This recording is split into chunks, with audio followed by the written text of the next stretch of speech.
We already ready, buddy. What's up, y'all? HTG Brian back live with some more PowerWash Sim. This time, Wallace and Gromit DLC Part 2. We're going to jump back into that and hopefully finish that up. Now, there is another Muckingham file, which, let's see here. I've got to remember how to get to those.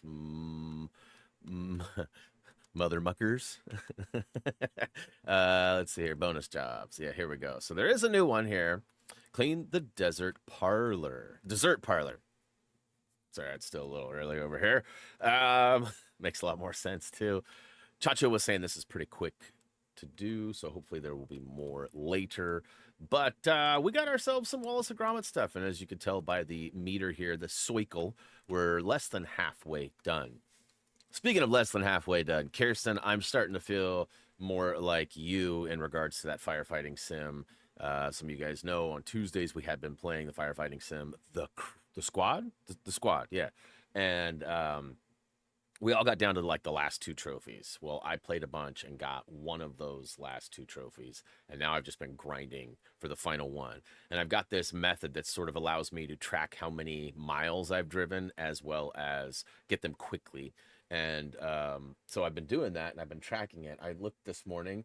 I have done this one mission 61 times as of right now, past all the streams, and that was also past getting one of the other trophies. So I did a bunch of other missions too. In fact, it took me 5 or 10, I think 10, 12 missions to do after we finished the stream.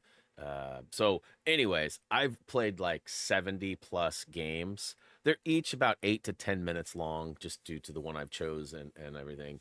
But that's a lot of my life going to some stupid trophy, and I have no idea how close or far away I am either, and it's driving me nuts. Like, I even just did one more run right before the stream started. I actually did 5 this morning, so I've done 6 runs this morning already. It's just becoming an addiction. It's terrible. Not to mention Gerg's been playing it too, so although I'm not racing him, I feel like there's some tension between which one of us is going to get it first, because we're constantly both playing it. So anyways, chat, what is up? Hopefully you guys had a good weekend. Some of you celebrated Easter yesterday. It was a pretty chill-tastic day around here. We had spent time with the family the weekend before due to the majority of the family having other plans yesterday. So it was good to see everybody last week. And yesterday we just kind of chillaxed around the house. I didn't do much of anything.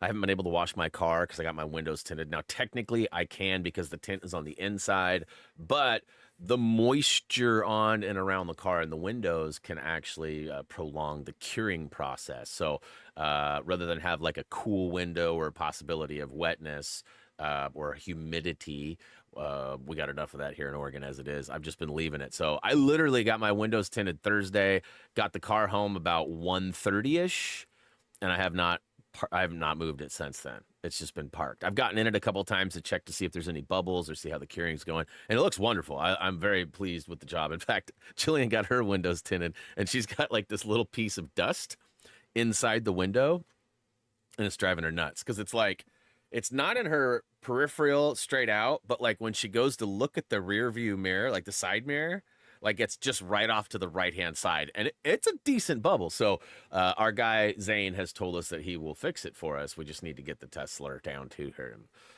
which, big news, Reese actually has his first day down there tomorrow.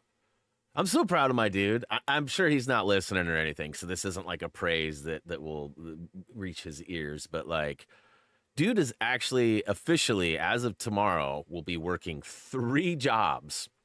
And right now he's working Saturday, Sunday at the golf course, Monday, Wednesday, Friday at the Baskin-Robbins scooping ice cream, and Tuesday, Thursday he's literally working 7 days a week right now. He's got a couple of lower shifts, like the Baskin shifts are only like 5 hours, so it's not like full days.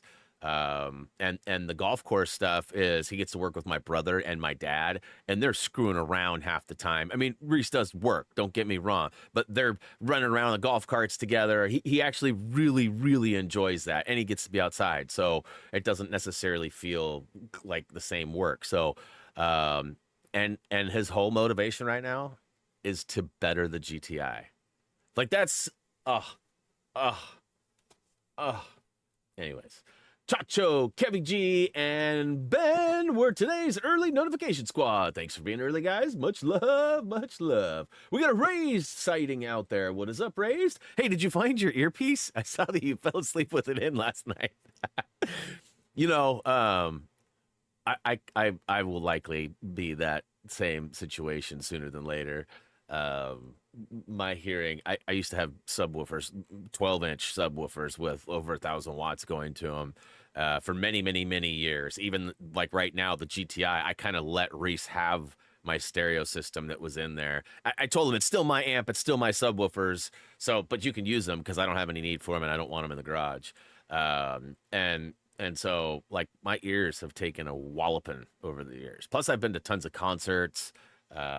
You know, definitely not been kind to my eardrum, so I will likely need assistance, and I will be one of those people that always falls asleep with it in too. Because like I kind of need the TV. Like that's ever since I was like 3 years old. Like I mean, shame on my parents for creating this terrible habit. But like in the morning, my dad worked really early in the morning across town. He had to be at work at 6, and he worked about 35-40 minutes away. Plus he had to drop me off at a babysitter, which takes 15-20 minutes. Plus we had to get up and eat and get ready, which takes like 15-20-30 minutes, right? So we were getting up at like 4:30, 4:45, 5 in the morning on most days. And he would get up and start doing the stuff, make breakfast and everything. And what he would do is to wake me up, he would turn the TV on in my room. And or often in the early years, I would usually have nightmares and go sleep with dad, you know, or mom and dad for that brief moment. But anyways, so I need the TV. So not being able to hear the TV is something but at the same time, I also don't like sound. So that's going to be a complicated thing for me. Let's see here. Rob's out there. Matt's out there. Preston Bros Unite. What's up, dudes? We got a Paige. Hey, what's up, Paige? Tomorrow's back too. Back at ya. Yes, we had a good Sunday yesterday. Reese came home from work too, and we just kind of chilled. We ended up watching, having dinner together and watching The Last of Us Part 2. Or season 2, episode 2, I should say. Show is so good. And if you've played the games, it's so in a way, like I was thinking, and tell me what you think, Kirsten. In a way, I'm feeling like right now there's this new trend that's starting to pick up. And it's always sort of been this way, but with a twist. But like historically, movies don't match the game per se. Like the scripts will vary, right? Or shows will vary. So we were kind of expecting a lot of that. So far, like the scenery and the like the lodge last night, like the sniper shoot, like there's definitely been a lot of stuff that's very much like identical to the game. A lot of the lines from the game, it's been amazing. And there was another example I was going to use too. I'm trying to think of what it was. Anyways, I feel like the trend of it was Lego Horizons. Lego Horizons. They took an amazing storyline in a game and sort of simplified it in a way that anybody and everybody could understand it with a little bit of humor in Lego form. And like that one was a little different, right? And that's how some of them have varied from script. But I feel like The Last of Us is like on script. And like Reese and I were just like oohing and ahhing at this, like the sets last night, like just all around, and even like Wyoming and everything. Like everything is so spot on with details. They've done a phenomenal job. I highly recommend. I mean, I guess it doesn't matter. I was gonna say I highly recommend playing through the game first and then watching the show, but at the same time, you're getting the same, just different actors. Although they've had a lot of crossovers with that too. I won't spoil anything. Anyways, back at it here. We got Brady is out there. We got Kirstron out there. Jason's back. What up, Jason? Let's see. I started watching Paradise. I've heard that's good. There's a couple of shows that I keep getting confused on what the plots are. There's another one that's like similar or came out at the same time. I'm trying to think of what it is. But anyways, I've heard that's good. Let's see here. My son and his girlfriend bought me Indiana Jones. Nice. So you getting to play that? How are you enjoying that? I know you watched a little bit of it when I played it, but it's fun. Hey, Lucky's out there. What up, dude? Let's see here. I'm loving the auto pop. I just finished downloading the game, as you guys can see here.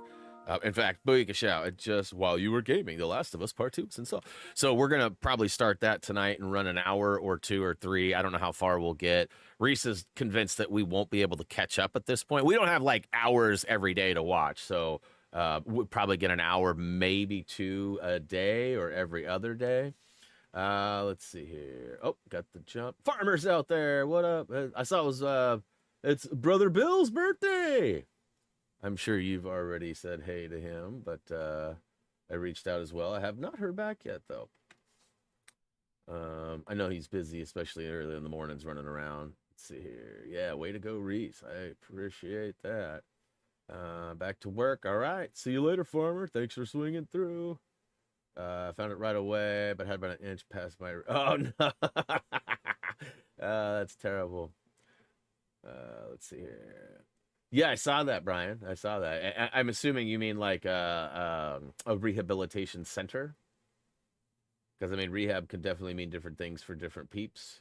You know, my grandparents, like when my grandma broke her hip, she had to have, you know, everything fixed. The hospital stayed there for, you know, 4 or 5 days, and then she got transferred over to a rehabilitation center. Now, luckily for her, it was in the same parking lot as the place she was staying at the time, so that made things easy. But oh, and speaking of which, we went and saw my cousin last night, who is in a new retirement community.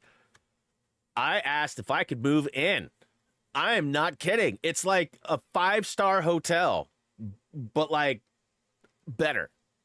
We walked in and I was just like, what is this?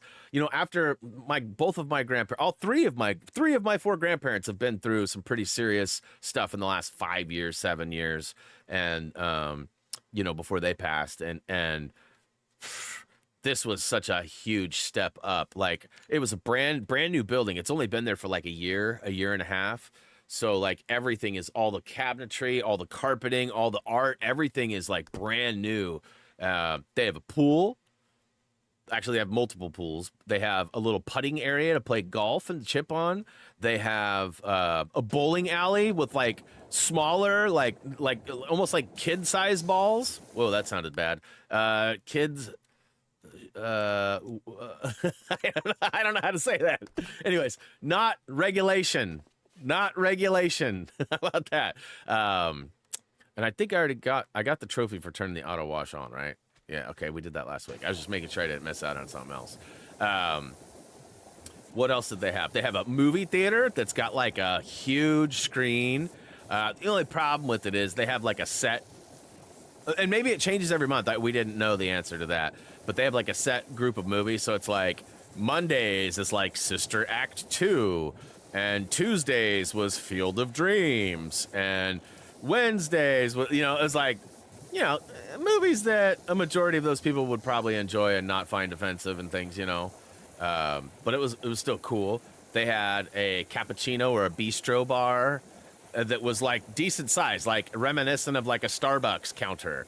They had a candy bar, like a popcorn concession. Think like a ma and pa or smaller movie theater. Like, you know, like one of the old classic small town ones, like that, like it was legit. And they had like all like the fancy lights like you'd see on a marquee out in front. And I mean, I was blown away. Like, I legit was like, wow. Like, I was like, hey, so have they taken applications? She laughed.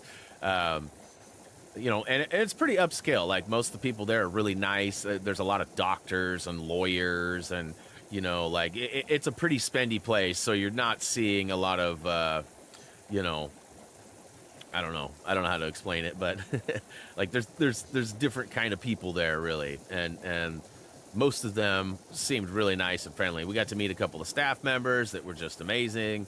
I was really impressed, and it's right next to a Costco, right next to a dermatologist, and they're putting in a little mini shopping mall too. And it's only like, you know, my grandparents' place was like 3.5, 4 miles away. This one's closer. This one's like a quarter mile closer. It's same road, same path, everything. It's just on the opposite side of the highway. And it's on our side of the highway. I actually had to go to the other side to get to my grandparents. So, like, it's crazy. And it was funny because, like, I was like, well, you know, it's Jillian's cousin. And they're awesome. You know, she is awesome.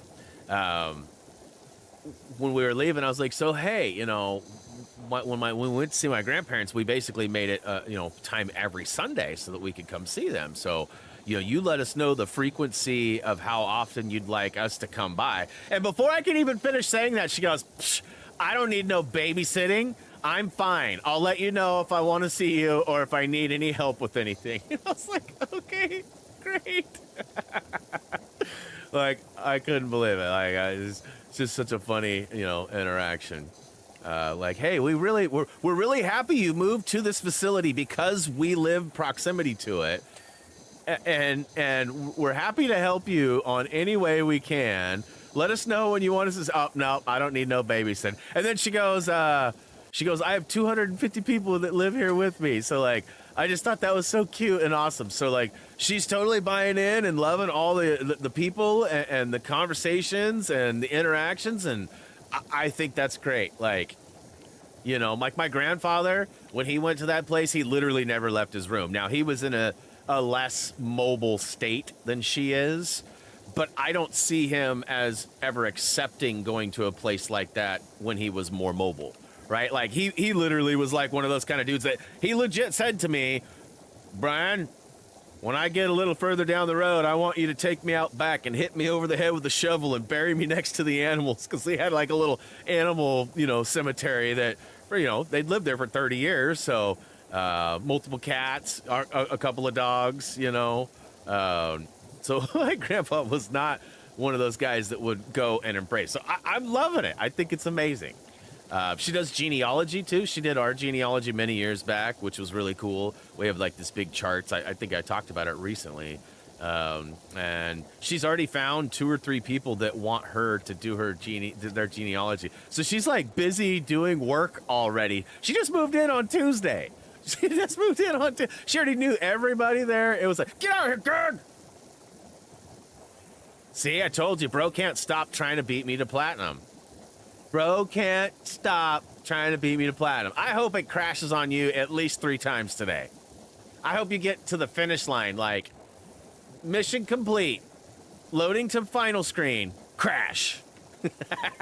No, I'm just kidding. I'm just kidding, dude. I would never wish that on anybody. But if I did, it'd be you. I'm just kidding. I'm just kidding. Are you tracking your progress at all, Gerd? Like, are you writing down mileage or anything? How many times you've done it, any of that? Are you using the mission I suggested to avoid the crashing?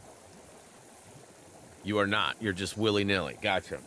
That's really helpful for the rest of us.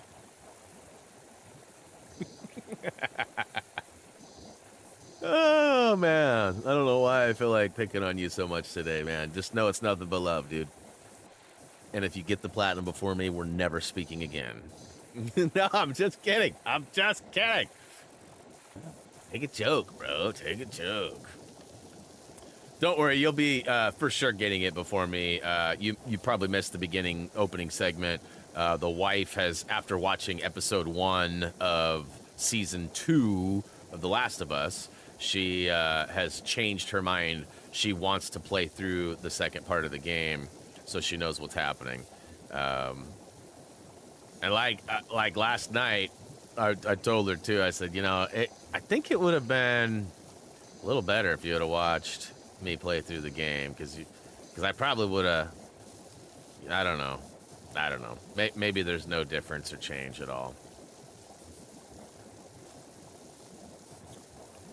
But Gert, just so you know, I have been tracking my mileage, playing the same level, getting 5. It's actually like 5.5 miles, but I've only been counting 5 miles, right?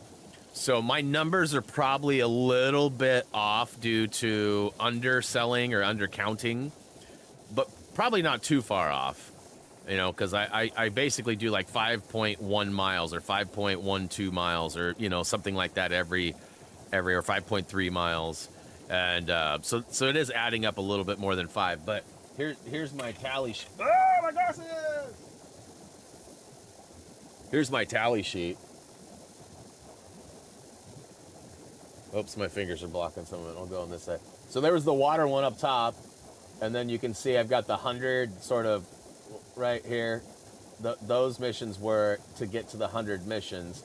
Then I started tracking it down here. All of these were 5 miles each. So I know that I've done 61 or 62 now. 62 5-mile missions, which ends up being 310 miles.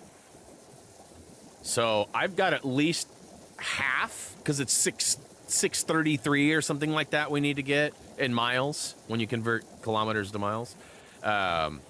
So and that doesn't include the 100 missions that we did as a group, or at the end solo, because we did the 50 plus, right? We did like 60-ish together.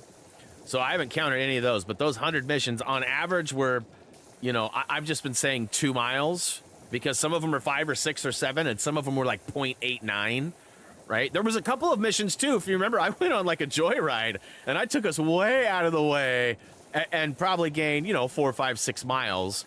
But I've also noticed that the mile counter is not legit.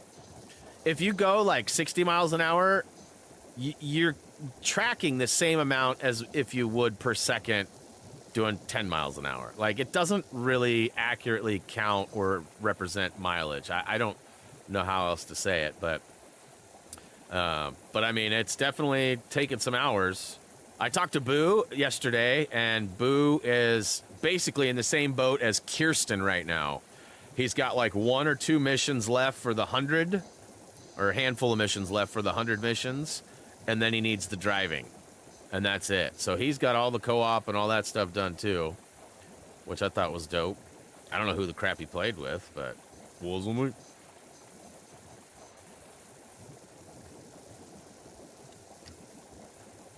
Let's see here.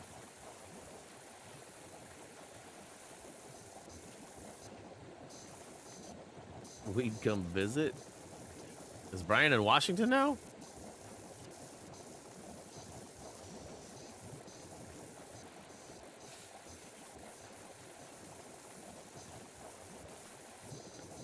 All right, so that's going to be some tricky stuff.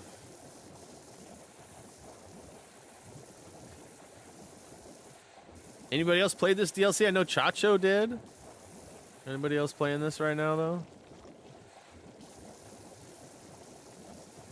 I mentioned this in the early chat. After today's stream, I will have added, 3.5, 4 hours worth of game time, which will put me into 175 hours or more, or more of this game on PS5. That doesn't include any of my Xbox. And I can't remember if I played any PS4 or not. I feel like when I first started, I started on PS4, and then the PS5 version came out, and I switched over. I'm probably wrong on that.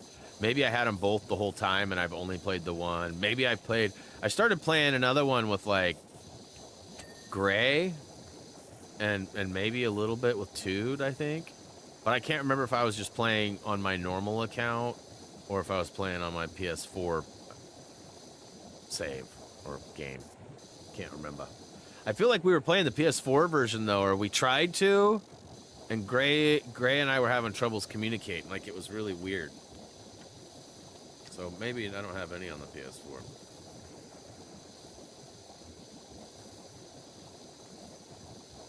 I'm not a fan, but it's very mean what people are saying about the actor. You're the only one that I see saying anything about anything. The Last of Us is amazing. Like, the fact that you're even letting... And why don't you like her? Because of the way she looks? Because she looks young? Like, when I saw her in Game of Thrones, I was absolutely, like, blown away with the way that she handled her role. Like, I was a huge fan of hers immediately when I saw her. She is an amazing actress. I also thought she was way younger than she was because of how she looks. You know, she definitely has that young look. But in all fairness, so does Caitlin Devers. Caitlin Devers looks really young too. The one who's playing Abby. I think they both look way younger than they are. I mean,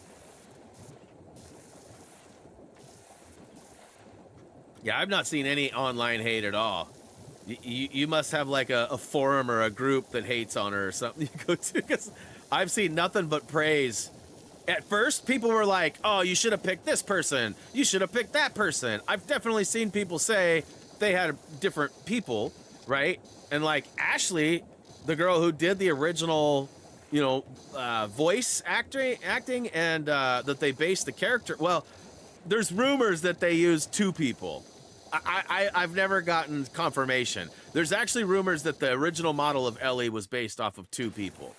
Ashley Johnson, who does the voice, and also, what's her name? Well, I shouldn't say what's her name anymore, because it's what's their name now. Ellen Page.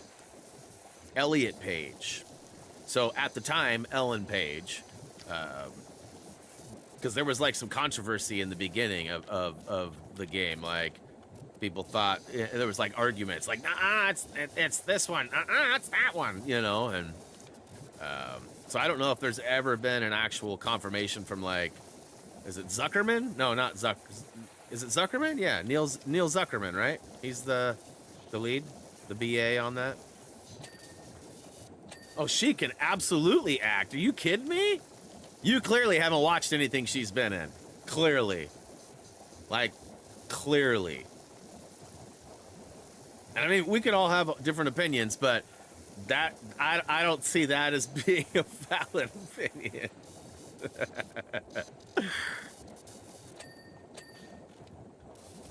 Just sounds like someone's been sipping on the haterade, bro. That's what it sounds like.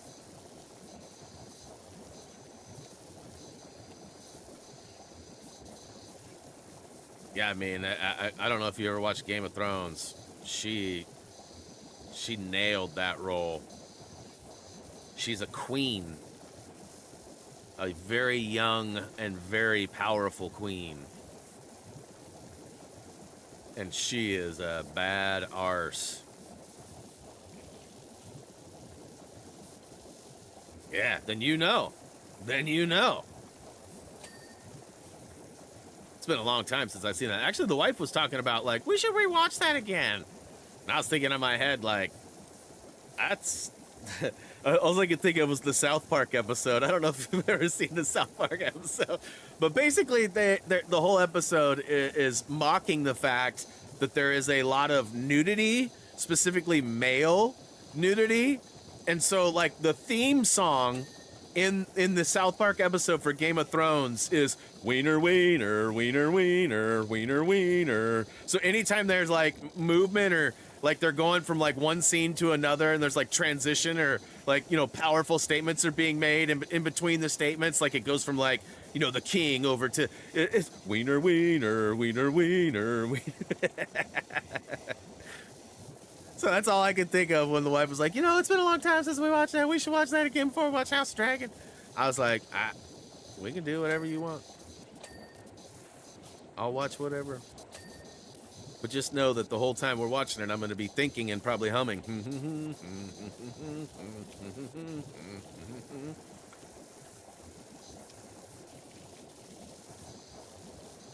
We did finish Yellow Jackets. Ugh.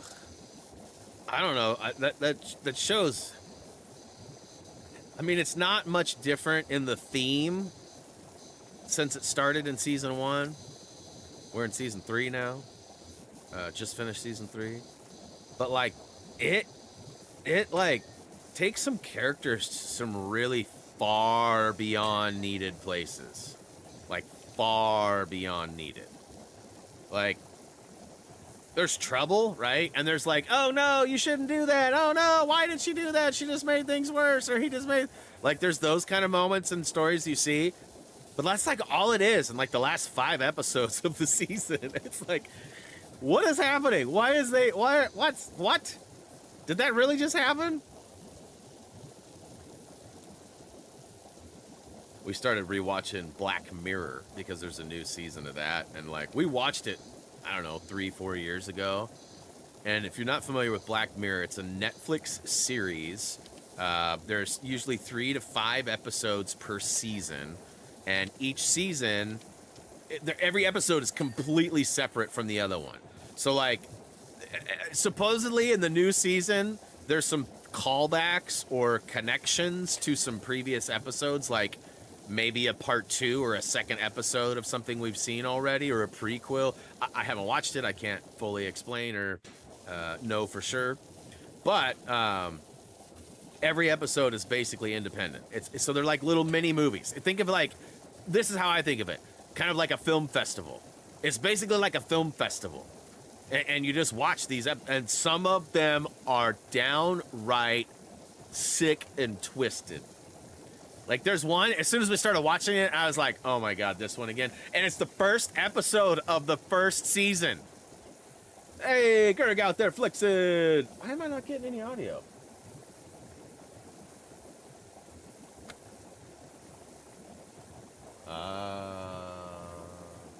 So when my wife did the... Wait a minute, what the crap?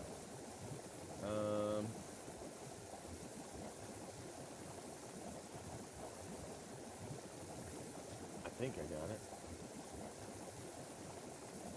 Yeah. So when my wife did her professional development last week, it changed the audio source. It was going to headphones that aren't even plugged in, so I couldn't hear any of that. But yeah, Black Mirror, back to Black Mirror. It's some of them are really good, some of them are really twisted. Like that first one, like a princess gets kidnapped, and the person who's kidnapped doesn't want money.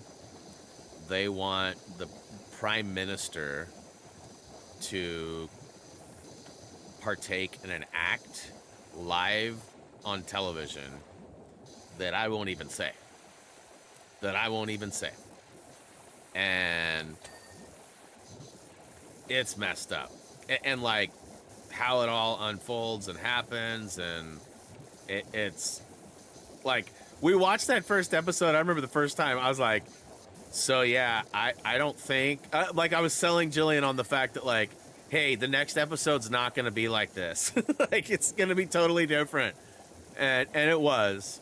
But, like, if it would have been a show about that and continuing that, we probably would have stopped watching it. Like, it was that bad. And shame on the people who, in the show, that partook and enjoy. And like I said, it's bad. It's bad. So this one's taking forever. I'm literally just scratching the surface here. And 22%.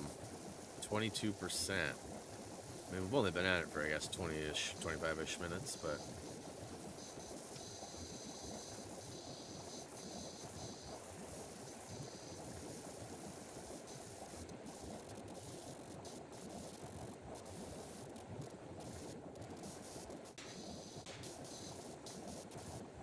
Oh yeah, I've been waiting for an email.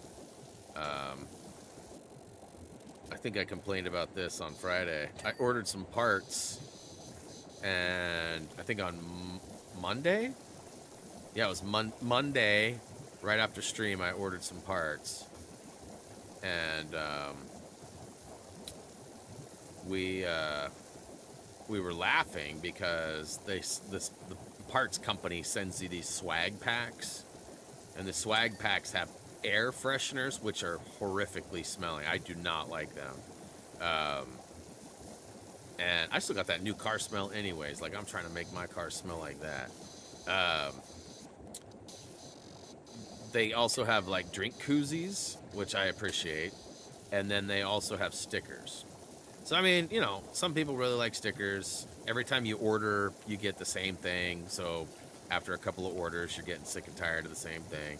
But people actually go and buy those car fresheners, which is disgusting to me, but that's to each their own. Brian thinks, what's her name, can't act. Bella Ramsey can't act. I do. Everybody's got different opinions, right? Otherwise, we'd all be the same person. which is a good thing. So which tells me Brian would probably like the smell of these air fresheners because we don't always line up on that kind of stuff. Anyways, I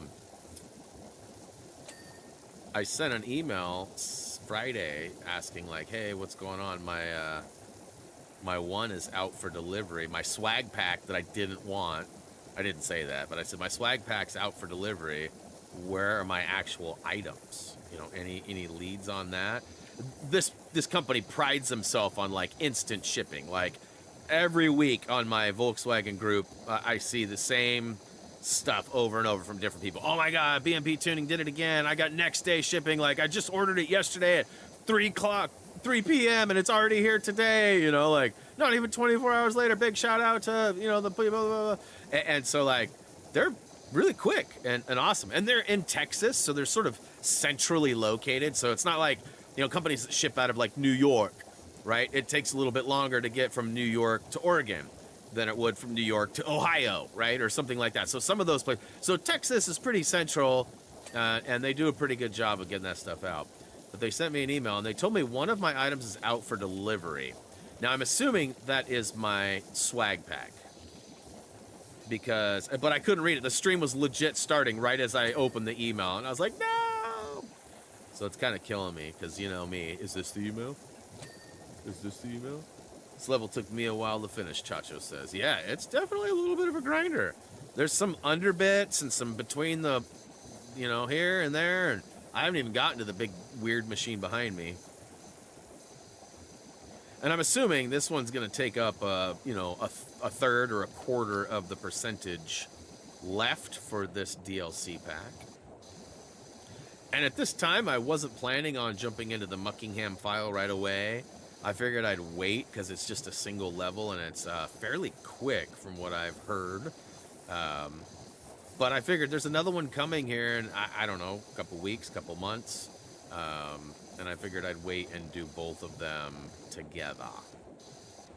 But, I mean, if there's more than one, if Chacho says, no, hey, you could get a stream or most of a stream out of one of them, then maybe I will. But I think it's relatively short. I know there's no trophies. It's free. The free ones never have trophies.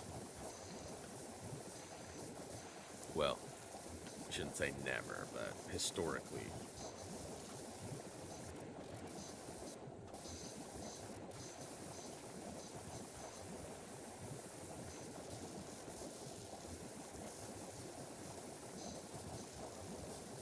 Okay, buddy. There's probably some, like, right up in there. Oh, there is. Look at all that. This is like my impression of my wife trying to clean the top of her Tesla. Jumping up there. Luckily, I have long legs and long arms. I can literally get to just over the halfway point, so I don't have to, like, do any jumping or anything. Although I do have to stretch out pretty good. Kind of look like a shadow puppet of a dog for a second there. I should have stopped and acknowledged it before I...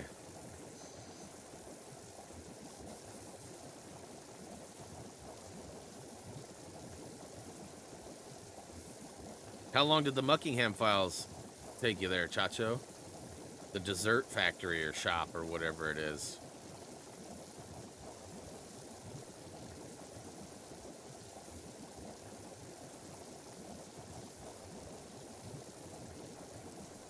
$27.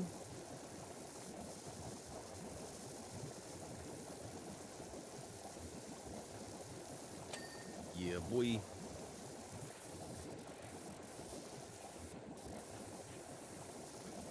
know, if I ever had a boat, I think that would probably be the name of my boat. It's probably already taken, and you can only have one, you know, just like a license plate. Only one person can have the same name per, I don't know if it's county or state, but it's definitely restricted. But yeah, buoy. Like buoy, you know, like water, buoy, boy, yeah, buoy, yeah, buoy. I just think that's hilarious. I've seen a lot of, you know, boat names. There's some really good ones, but I think that one describes me. Yeah, buoy.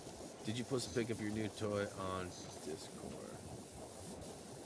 My new toy. What's my new toy? What did I get? What did I get? I don't remember what I got. I've been getting a lot of junk lately, so you're gonna have to remind me. Did you see? Oh, your new toy. Okay, yeah, it helps if I read proper, huh? Your new toy.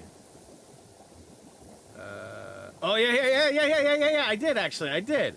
It wasn't registering. I did see it this morning. I saw it, like, I literally was like, getting out of bed, turned on the computer, and Discord had a, like, notification. So I was like, what's this? Took me a minute to see what it was. At first, I thought it was one of those eco lawnmowers, and I was like, oh, yeah, we got one of those, too. And then I started reading, and I was like, oh, wait, she got a power washer. Yeah. Is it gas-powered or electric? It looked like an electric one. Which, I've always wondered how those worked. I had a friend that had one back in the day, but it was like the low-end one. And he did wonderful things with it. So, I would imagine technology's only gotten gooder.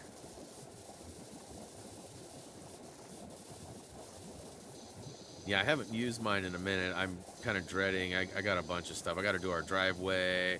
I got to do our house. We're, in theory, going to paint this year.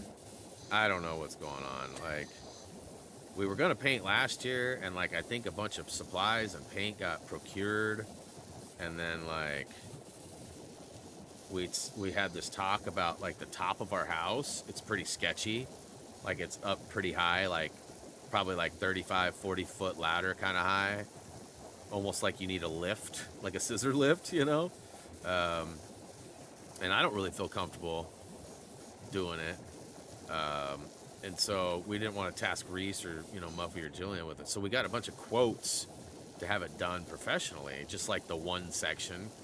And of course, then they're like, well, hey, if we're doing this for you, why don't you just have us do the whole rest of it for you? We'll just give you a deal. And then, like, I don't think anything ever happened. And now Jillian's trying to convince her mom to go a different color because we saw this house when we were taking Drex to his appointments down in Springfield. There's a house along I-5 that's like this beautiful sort of teal green, but it's like a dark teal. I don't know how to explain it. It's nice, and I'm pretty sure they had like a red, almost like this color of red, maybe a little deeper, darker. The front door, and it just looked really nice. And like, we saw it both times. It stood out because it's right alongside the highway. It's like a farmhouse, right? Like, but it's just beautiful. So Jillian's like, I need to bring mom down here. And she doesn't sound like that, by the way, but she's like, I need to bring mom down here. She doesn't sound like that either, but I like the deeper voice impression better. Knowing that neither of them sound like her, I feel like that's the funnier choice.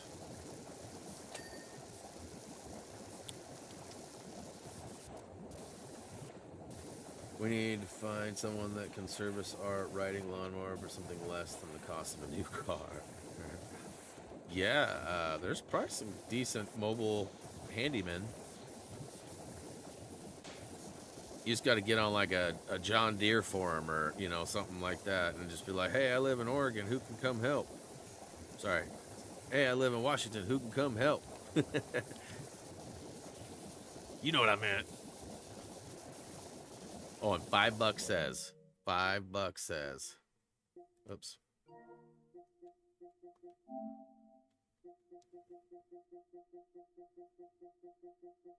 I knew it! I knew it!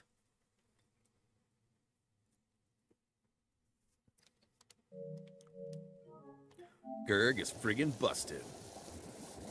Taking advantage of all this time that I don't have. And not even documenting or gauging how long or how many, like, get out of here. And watch, he's gonna come back with, well, my hour counter on the PlayStation will do. No! It's not good enough, Gerg. Kirsten and I need to know. Boo would also appreciate it. Which is why I'm documenting. So, like, I'm doing all the extra work, bro, because I'm a nice friend. I mean, I don't want to say you're selfish, but... How do I? Greg, I'm gonna put you right in the middle of this thing if you don't turn that game off right now.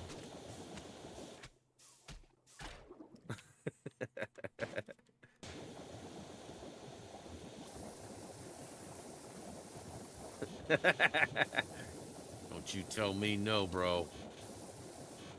Them's fighting words.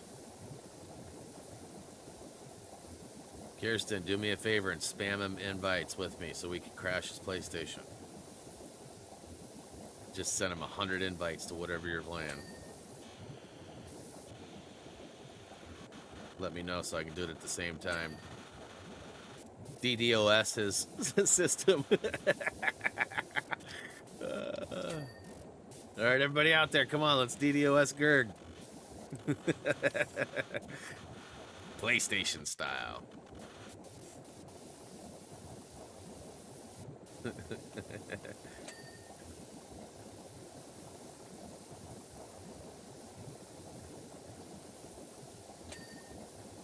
Oh, I'm surprised it hasn't come in here to like naysay. No.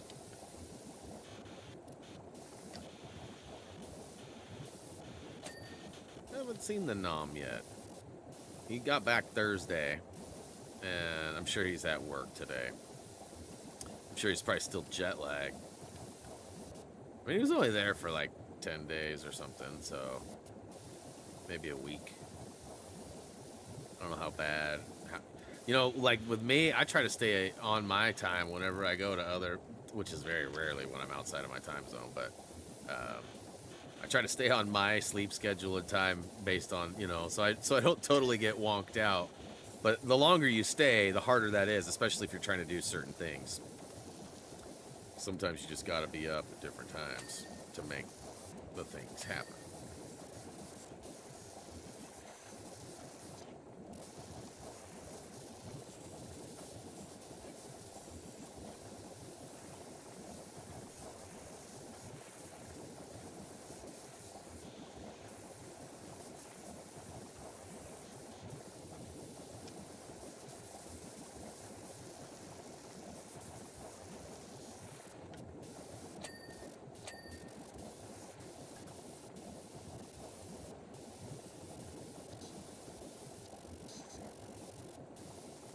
That's good.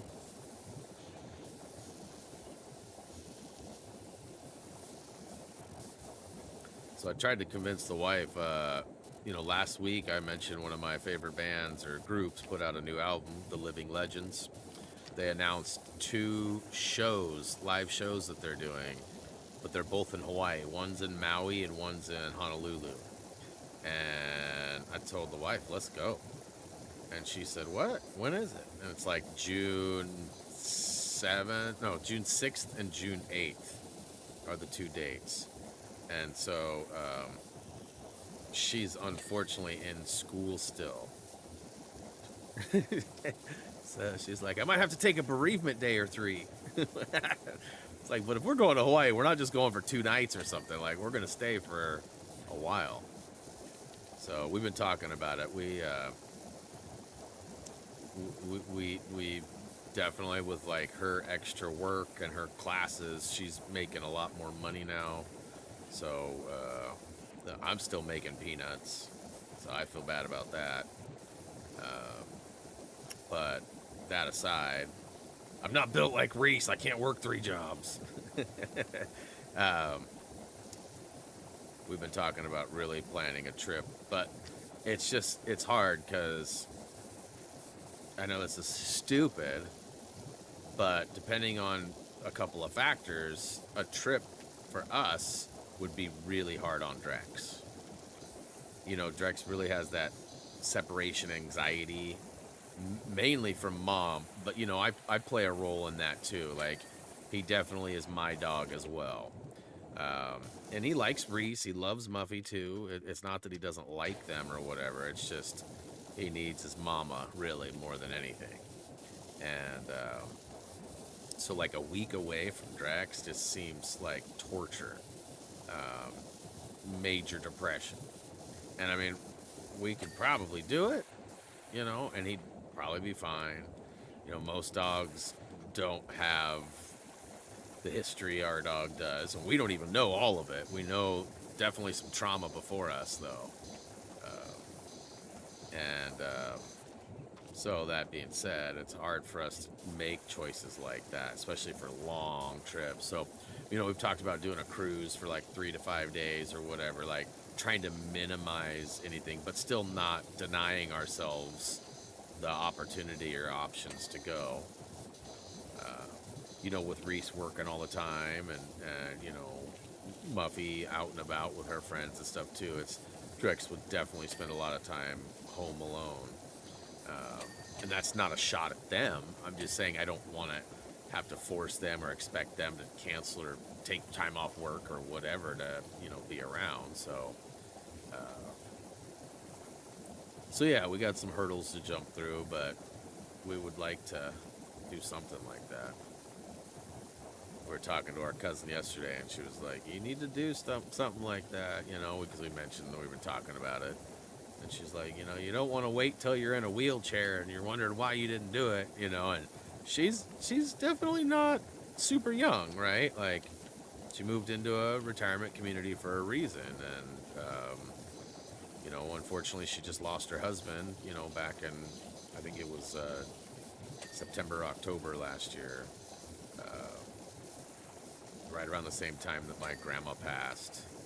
It was a wild couple of months. I mean, and you know, her husband Groloff was like a huge part of our lives too. He was super smart and taught me a lot of stuff and helped me with coding, and you know, was always giving me cool advice. And you know, they were very generous with wedding gifts and things. Like, just always been like amazing family, you know. Yeah, last year was a rough year. I'm glad that it's in the rear view. Clean, smoked, toxic cloud of scum. Yeah, that describes Gurg all right. Toxic cloud of smoke.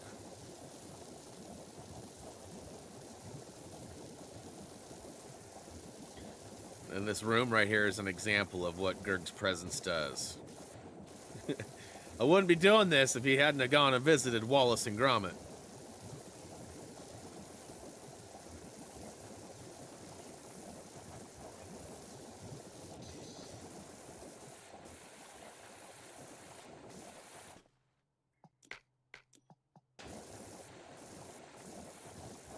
Getting held for review wasn't me. Yes. Yes, it was, bro. Don't deny.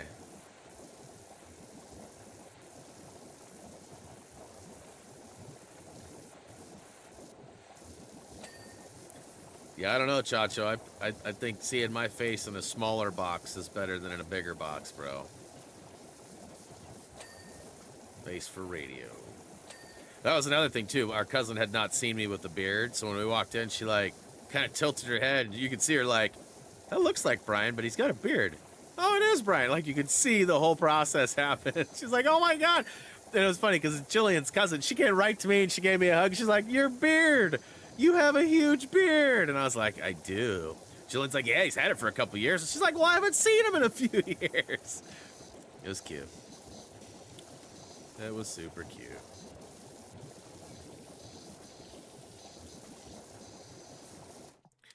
Actually, I'll keep this out and do the top spot over here.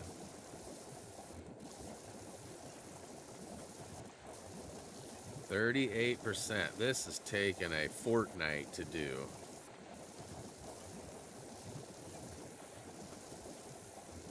I'll probably have to walk the line there too, or get a ladder. I don't know if there's a scaffolding. I haven't noticed a scaffolding in here. But like this ledge right here will likely have a bunch of goop on top. Gurg tends to leave a complete mess, not just a partial mess. Ain't that right, Gurg?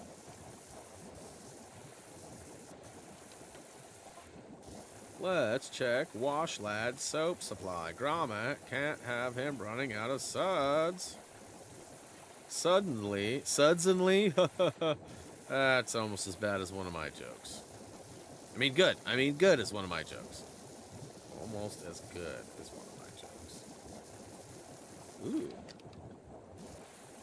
Hey. Yeah, see? No, beardless. It ain't Halloween yet, sir. It ain't Halloween.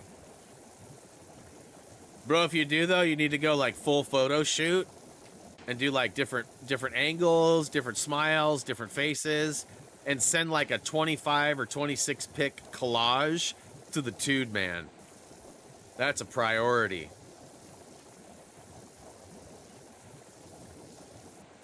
I think Tude disconnected his Discord from his phone. I messaged him yesterday. Was it yesterday? No, it was Saturday. And I never did get a notification that he responded or anything.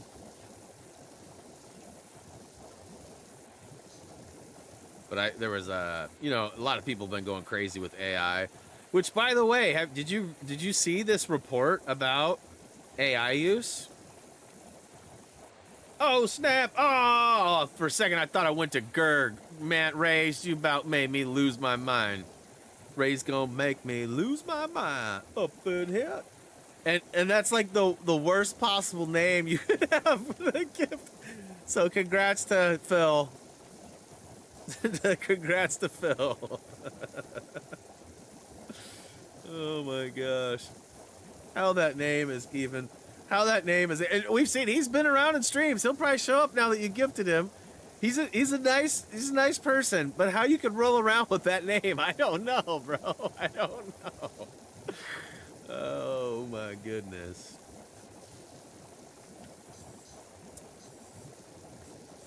Maybe he lives in Boston. That's my only hope. Maybe he lives in Boston.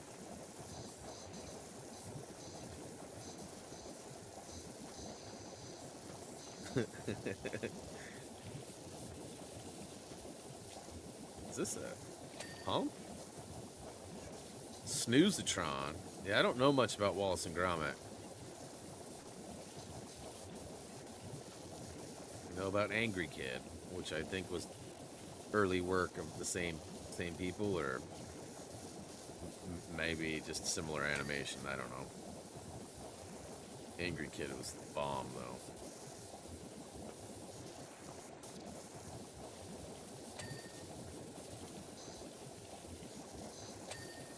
Snoozatron, Snoozatron.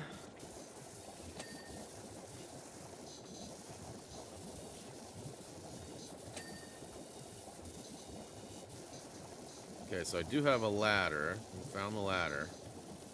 That's the first time I've actually noticed the ladder. I'm sure I've rolled over it a few times, but...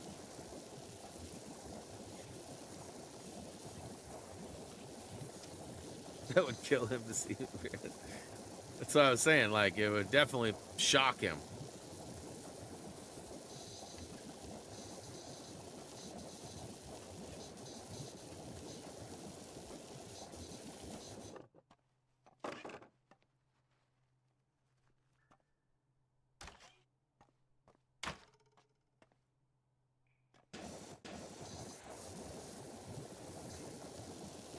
Hey, April was gifted. All right. She is still in Japan, as far as I know. I went to Stalker Trophies to see if she had gotten the platinum yet for Firefighting Sim. And her stuff is set to private, so I couldn't tell. So I have to wait till I see her again to find out.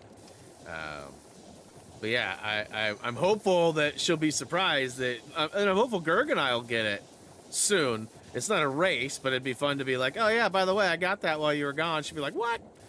You were so far away. I thought you'd need my help, which we did. And she probably has like some better method than we have. I don't know what are you doing, Gerg, for yours? What mission are you doing? Are you doing random missions, or I don't know if you ever answered that. If you did, I apologize. I missed it. Just tell me to scroll back, and I'll scroll back. But yeah, Bobby was at WrestleMania, bro. He legit sent us pictures too, showing us he wasn't like exactly front row, but he was there. He was there. Something like 10 hours of wrestling or something, wasn't it?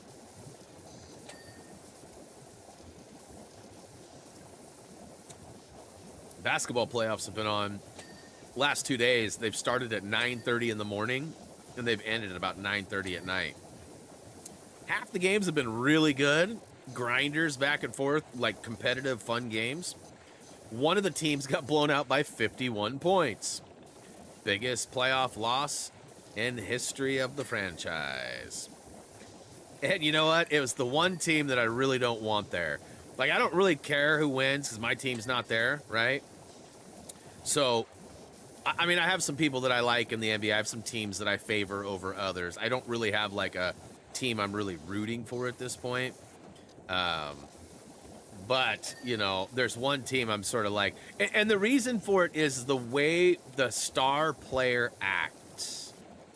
He is, like, not a role model, and I get it. Not everybody should or needs to be, but, like, at the same time, if you make it to the level... Only 450 people are in the NBA, you know? Like, only, like...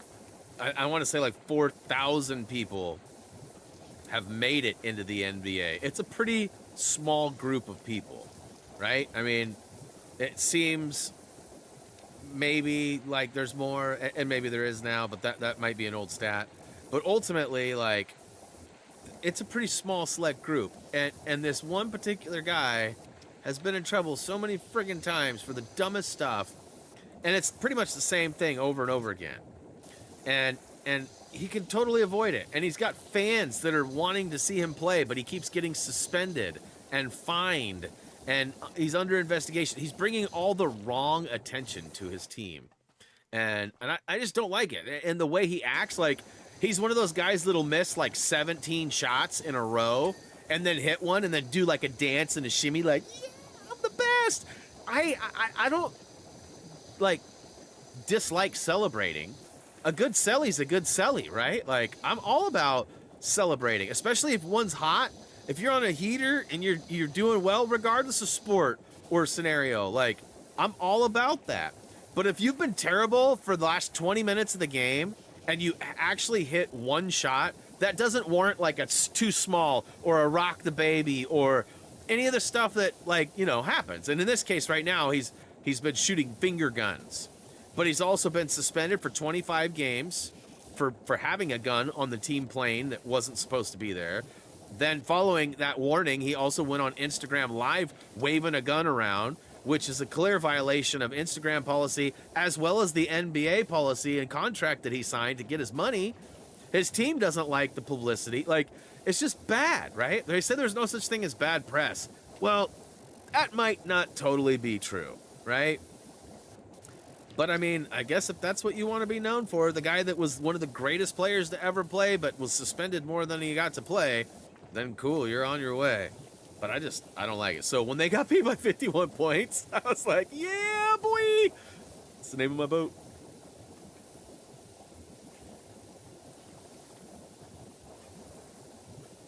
Higher than a whale.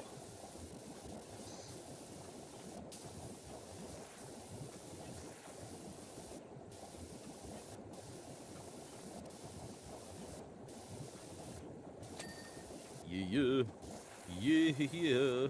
This is dope. Told you there was going to be some greasy, grimy gopher guts up here.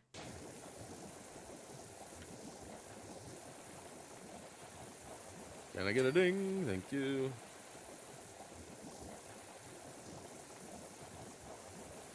And then bragging about a win or whatever. Yeah. No, totally. And listen, I'm all about competitiveness. I'm all about trash talk. But there's, like, certain times that, you know, and the guy's name is Ja Morant. And I was telling the wife, what an amazing, perfect name for a guy who's always John about nothing. You know, like, he's a really good player, too. Like, don't get me wrong. He is a phenomenal player. The guy can jump out the gym. He's got some of the best highlight dunks we've seen in years. Like I said, he's a really good player. Last season, he missed the first 25 games of the season because he was suspended for having gun stuff. Like, I'm so glad he's not a Blazer. Like, he's so talented, but, like, he misses the point, you know, like, and I look forward to seeing what he does in a bounce back game. I'd love to see him get 51 points, right? That'd be pretty awesome. I love good game, but like again, I don't really want his team to win though. I want his team to lose. So normally not a hater, but Oklahoma City Thunder's like the best team in the league. They're probably gonna win it all. It's likely gonna be them or, gosh, I want to say Boston's gonna beat Cleveland, but Cleveland's definitely really good. Tude's like gonna start showing up being like, yeah, how about them Cleveland Cavaliers? I'm not a basketball fan, but now that they're winning, I'm totally gonna rub it in Brian's face. That's totally what's gonna happen. Calling it now. You regulars that are here for this, you watch in a couple of weeks when the Cavs are like in the finals or, you know, pushing in towards the semis. He's gonna show up and be like, how about them Cavaliers? And I bet you money that I've watched more games this season of the Cavaliers than he has. His son, though, is really getting into basketball. Harrison is really into hoops, so that there may be a connection there. And you know what? My son has hated basketball since middle school, and it's largely my fault because I enjoy it so much, and he hates anything I enjoy. But couple nights ago, I think I told you, I almost teared up because we worked on cars, and then he came up and watched a bunch of basketball with me, which he hasn't done since he was like 10 years old, 9 years old. And last night he was asking me just randomly in the kitchen. He was like, hey, when does the next season of basketball start? And I said, October. Why? And he goes, because I plan on watching. And I go, really? He goes, yeah, it's time. And I go, what made you? And he goes, and when does football start? I said, that I would have to do some research on. I'm not as familiar with when that starts. And he goes, and I go, why are you asking about football? He goes, because Alex wants me to. So my brothers have like fantasy football, fantasy basketball leagues, and they're trying to get Reese to join. And super stoked that I'm going to be a beneficiary of that. Let's see here. What does this say? Expand.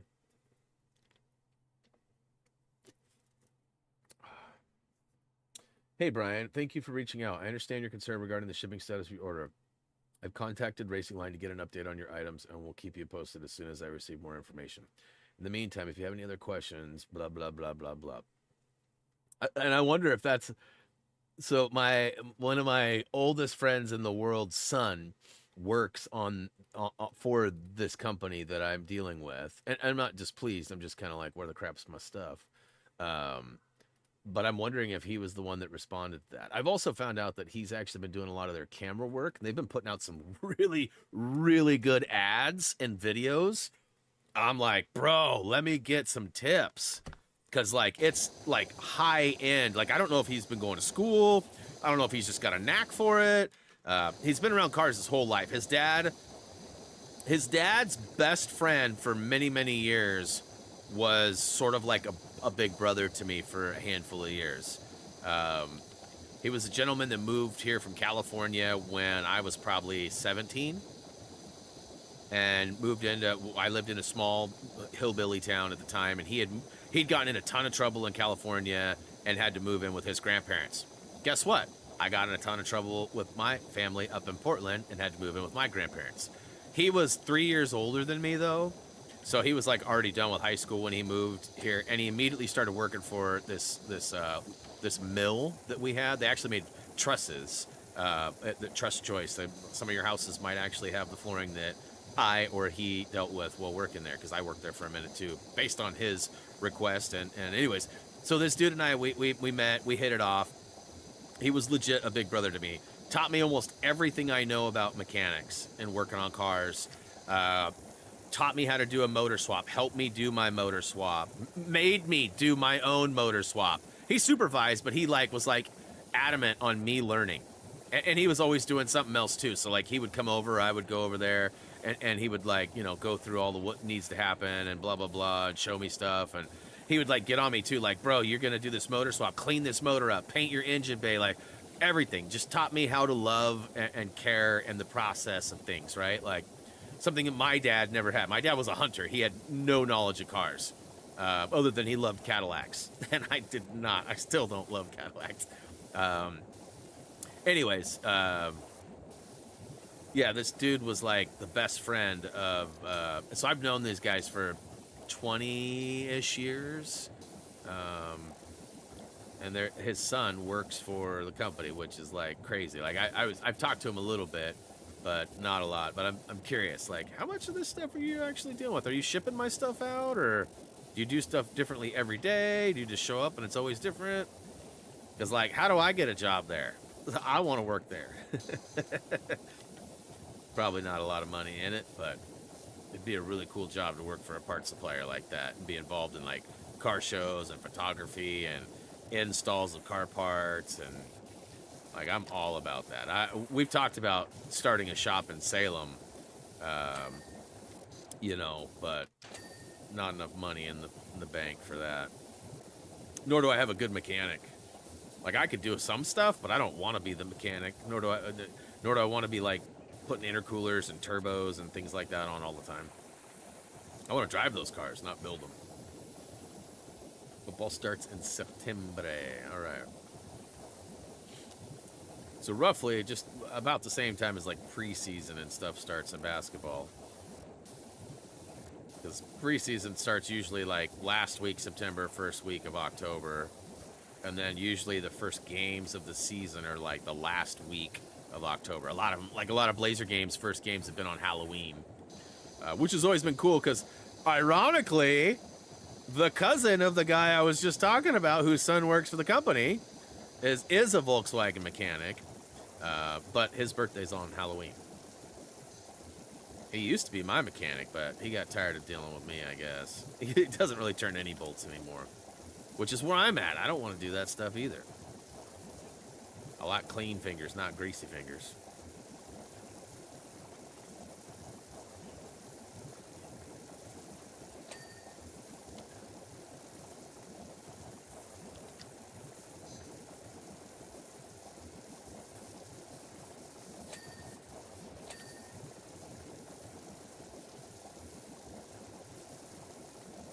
So, Gerg, what you should do, bro, here's what you should do.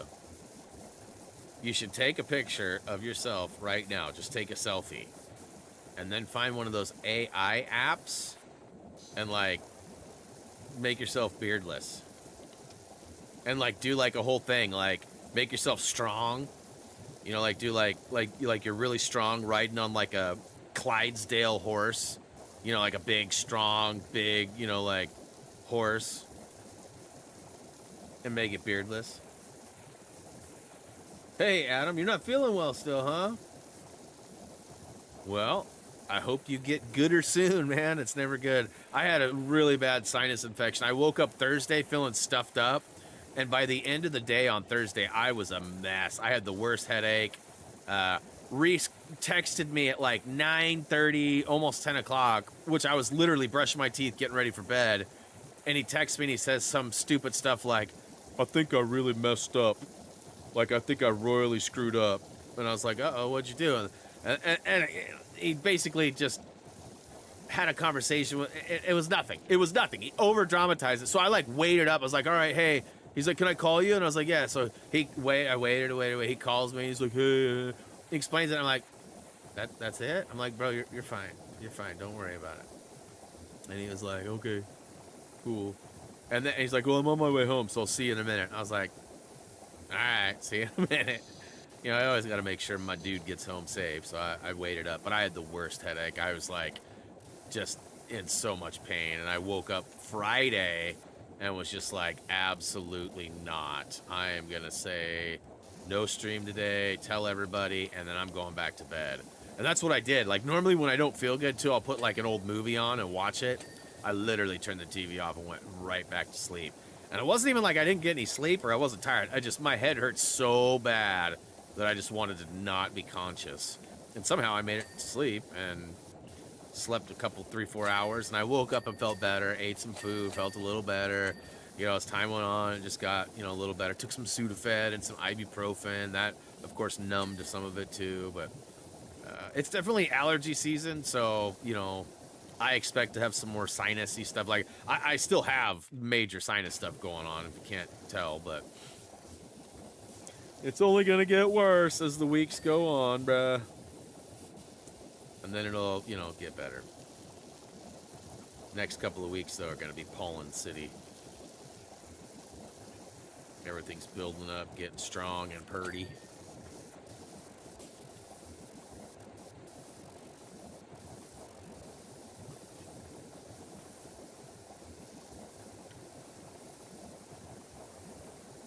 Justin, wired machines and controls that made that level. Trust just retired about 10 years ago. What company was that? Trust Joyce was the name of the company, and it was in Staten. It was out on the backside of Staten. You had to go down Golf Club Road all the way through what they would consider one of the 3 main roads in Staten, and it was out back towards, I don't know if you remember where A&W or if you ever made it to A&W out in Staten, but it was right out there by Staten. It's A&W. Yeah, I worked there for about a year and a half. I ran what they called the wood planer. And they'd bring big boards in, and basically they looked like boards you'd buy in a store. And then they would be a little out of shape or a little warped.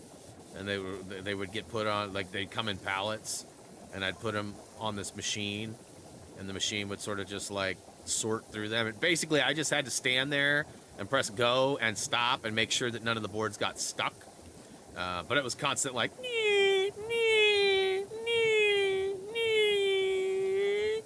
cutting through board after board after board. That was a long time ago. I was like 18. I was like fresh out of high school. That was a wild time for me. I didn't really care for the job. It was cool that I got to work with like a big machine, because it was like a big machine, like, and I had a big control panel like this guy right here, you know, and like then the machine was over here kind of like this, ironically, and the wood would come in from this back side. The guy would come with a forklift and put a pallet here. The pallet would had a conveyor belt that ran over here, went through this machine, and then popped out the other side and stacked them up. And that was the other thing I had to do. I had to make sure that the stacks were legit, not tipping over or anything. So I was kind of like, you know, on standby for the automated service to make sure it didn't fudge up. Yeah, that was a long time ago.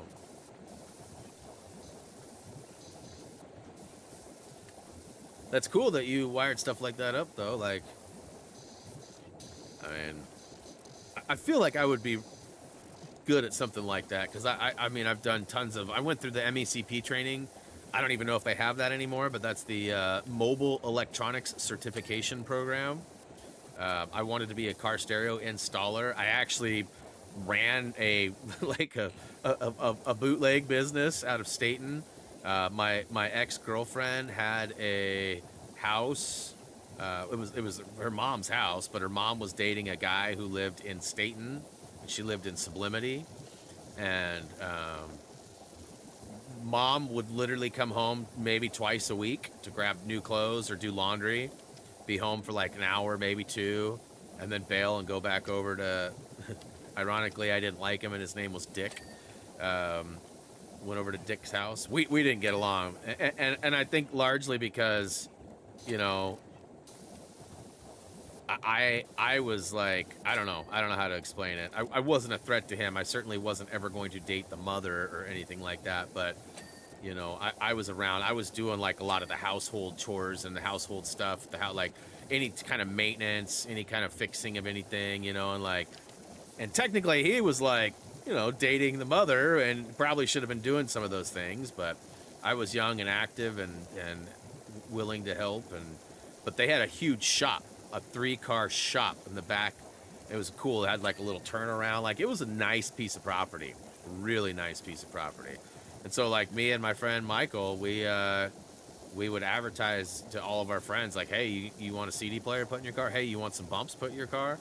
We're your guys. Come to us.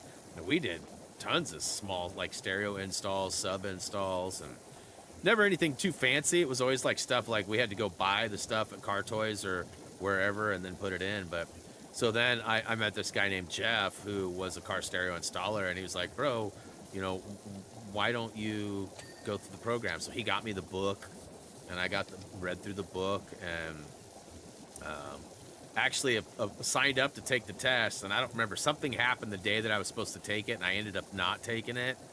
And then like 2 weeks later, Jeff got fired and was like, bro, this isn't the business. And like, basically like convinced me I didn't want to get into that industry.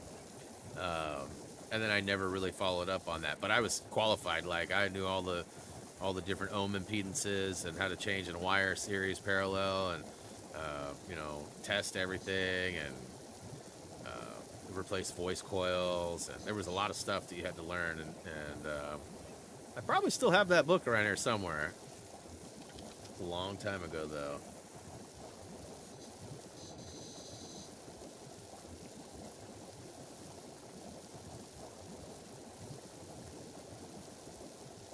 Any of the placards say "see"? Oh man, I have no idea. That was so long ago, Justin. I barely can remember what car I drove then. Actually, I know exactly what car I drove. It's still in my driveway. Not for long though. That car's going bye-bye first weekend of May. I still don't know how I feel about that. Like part of me is like, don't get rid of it. You've had it since you were 16 years old. You know, like you've done so much to that car and for that car, but the car is also a pile of trash.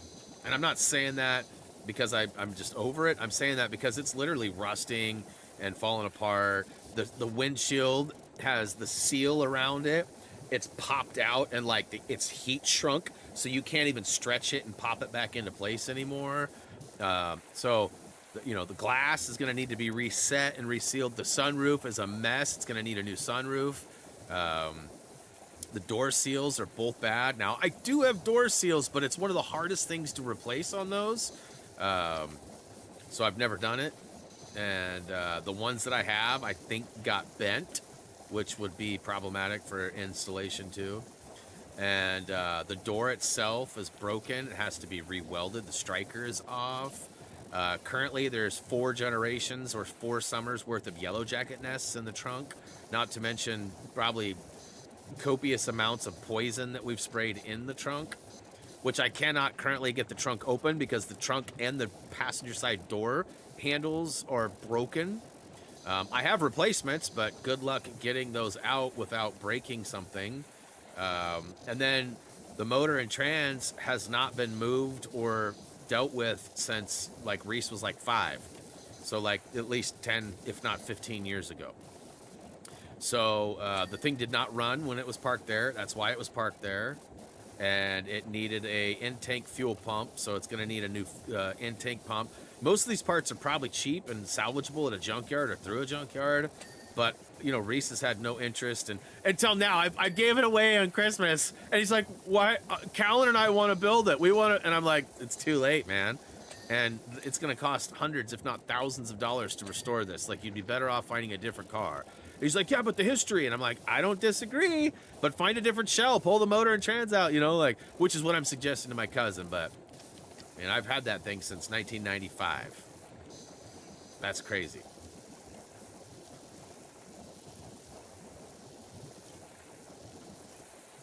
Like, it's like this year, 30 years. Like, when I trade it to him, when I give it to him, it's literally going to be like almost 30 years on the dot that I've had that car. That is crazy. You know, and it ran and drive well until that pump went out in the tank. And then I got a replacement pump, took it all out, and tried to put it in, and found out that my buddy got me the wrong pump. He worked at a junkyard. We looked up the part numbers and all that, and it just ended up, not necessarily his fault, but it wasn't the right pump. It wouldn't hook up to the wiring and stuff that I had, so. Womp womp. And after that, it just sat. But I have so much junk. My garage is going to be like so much more space in it in a couple of weeks. We also have a side shed that has like extra glass and a transmission and stuff. That's full of just parts for the Jetta, all going with him. I don't know where it's all going, but. And we did fill up the tires the other day. So, like, the tires still hold air, which is good. It means it's going to make moving it onto a trailer easier. But, let's see, it was required to take that course and test because of the sales lead. Ah, a long time ago. Yeah. MECP, baby. I'm sure there's still some sort of equivalent, whether it's still referred to as just MECP or, you know, how it goes. But, yeah. At the time, I was actually going to our local community college, Chemeketa, and I was going to school to be an auto mechanic, and I wanted not... I hated the lead guy of the program, and I clashed on day one. He tried to make a fool out of me, but he didn't realize I was a smart ass, and I had no fear. And so, like, when he popped off to me, I hit him back twice as hard, and he did not like that, because I made the whole class roll. And he was like, you know, you gonna be messing with my time. You gonna be, you know, when we're moving from this class, you know. And I was just like, whatever, bro. Settle down. I'm here. I'm paying you to be here. This is college, not high school. Like, settle down, bro. I'm paying. Whether I show up or not isn't your responsibility. You know, you can always dock people and base your whole class off attendance or whatever if you choose. But auto mechanics probably shouldn't be based off attendance. If I know the stuff and I pass the test, I probably should have been fine. But whatevs. So yeah, that's what I was trying to get out of. And then I think I ended up jumping into a different school. I went to BCTI right after that, which ended up being a waste of time and money, unfortunately.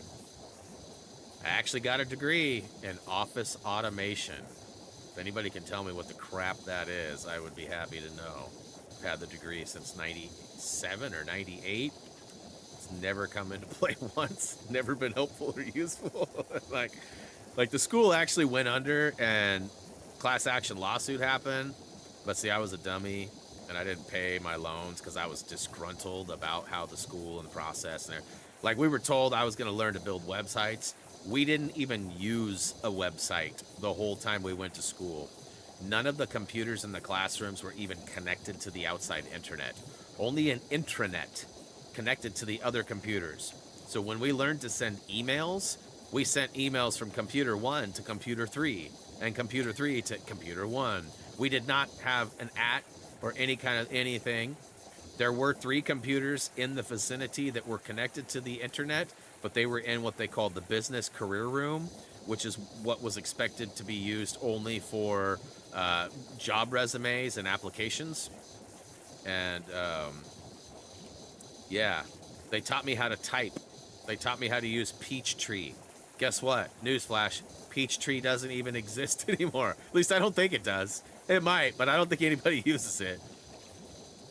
It was a really unfortunate situation for me, and I probably could have gotten all my money back and then some if I would have been paying all my loans, but I ended up going default, didn't get any money, and actually had to pay extra money due to the fact that, you know, interest kicked in and I was default.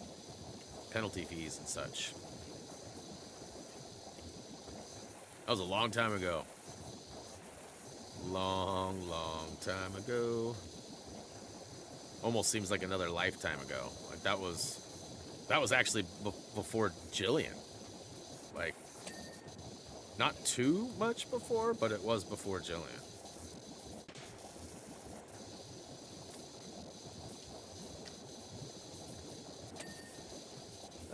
Did a couple of deck and speaker installations. Nice, nice.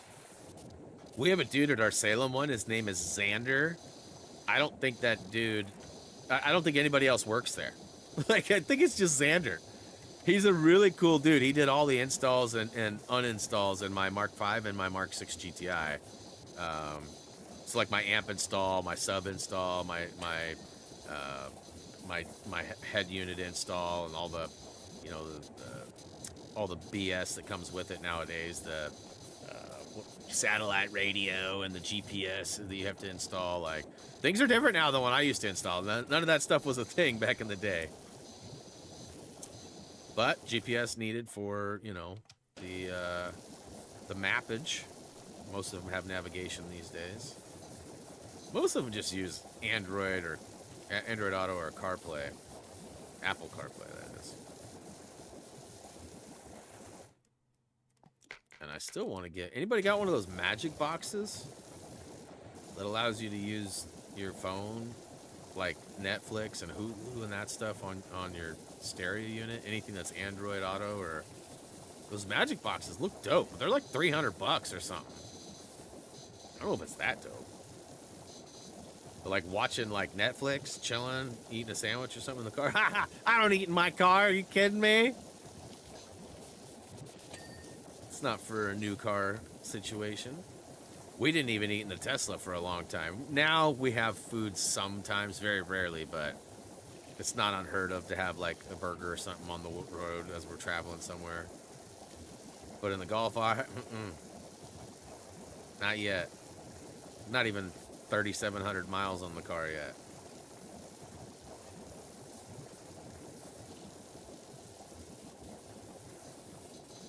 Yeah, that's funny. I think it is Xandr. I can't remember how he spells it.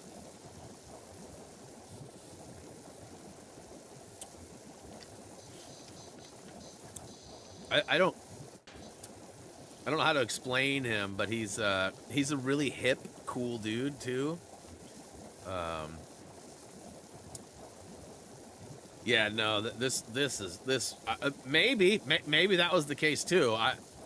This dude seemed like the type of dude that's parents would have named him Xander. You know what I mean? Like, he just had that swag that, like I said, I really enjoy him. He's done wonderful jobs on my cars too. Like, I wouldn't know where to have my car stuff installed if it weren't for that. I mean, the Total Tech is nice too because it's basically all free stuff.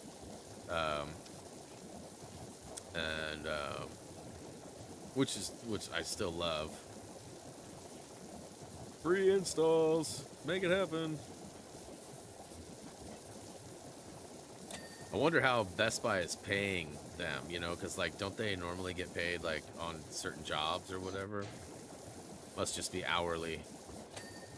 But even then, like, it's not always packed. I see them sitting on their butts a lot, especially at the Salem one. I don't think there's a lot of volume at Salem's install shop, which is why I think Xander's the only guy there.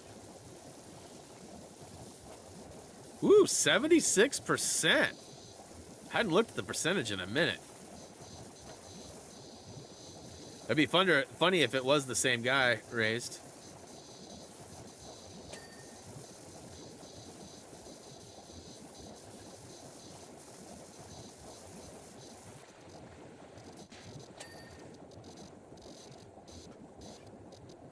I'm working on it. It doesn't feel like it, Chacho, but I am. Feels like I've just been talking and telling stories. Did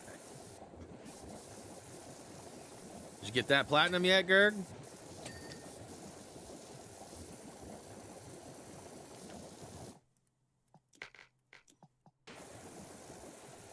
Hey, what's up, Tina?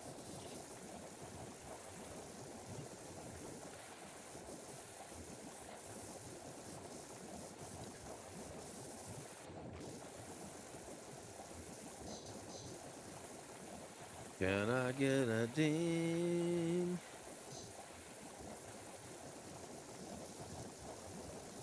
Yeah, this guy's probably, I would say he's probably in his late 20s, early 30s.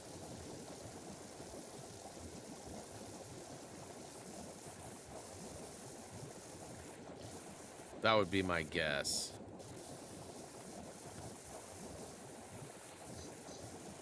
So there's got to be like a spot on top or something. Oh, hey there. What you doing down here so low to the ground, all dirty and stuff?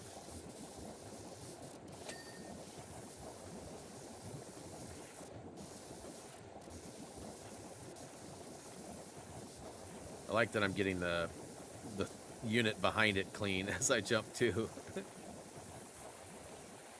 It's a twofer.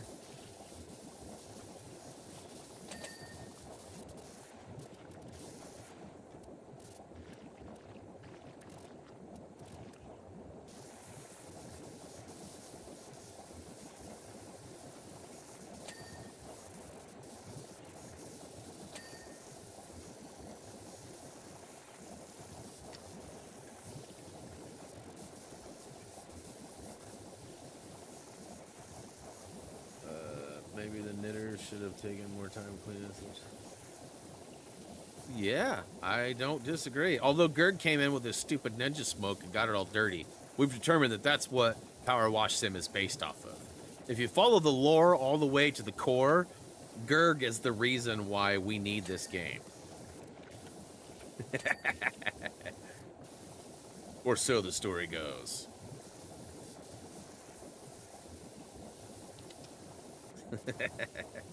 When in doubt, blame the Gurg.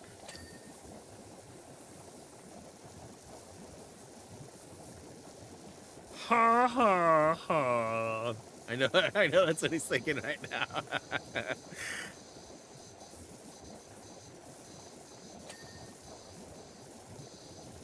He's like, I'll show him. I'll get that platinum today.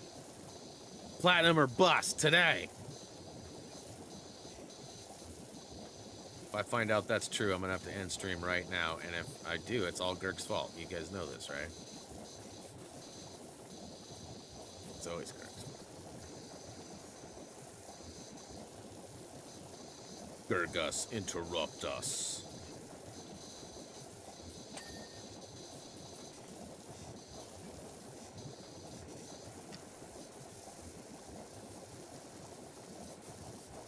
We haven't seen the Gray yet today either.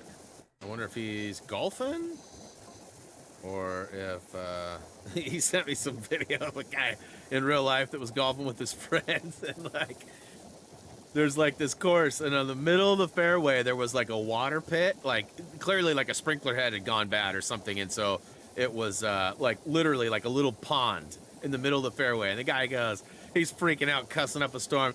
I hit the best drive right down the middle of the freaking fairway, and this is what and the friends are just laughing hysterically, can barely breathe, because it was probably 2 or 3 inches deep, and I mean, like, you know, not huge puddle, but like a big puddle.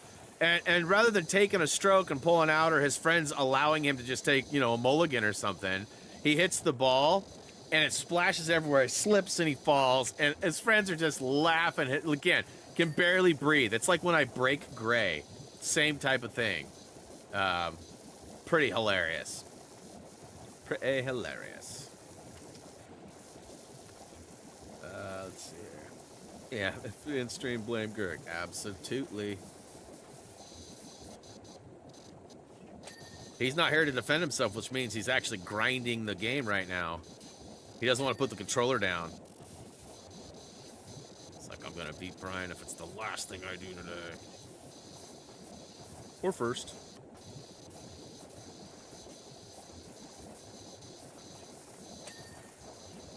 Oh yeah, we finally watched Beetlejuice. You guys seen this yet? It's been on HBO and for like months now, but we just finally got around to watching it.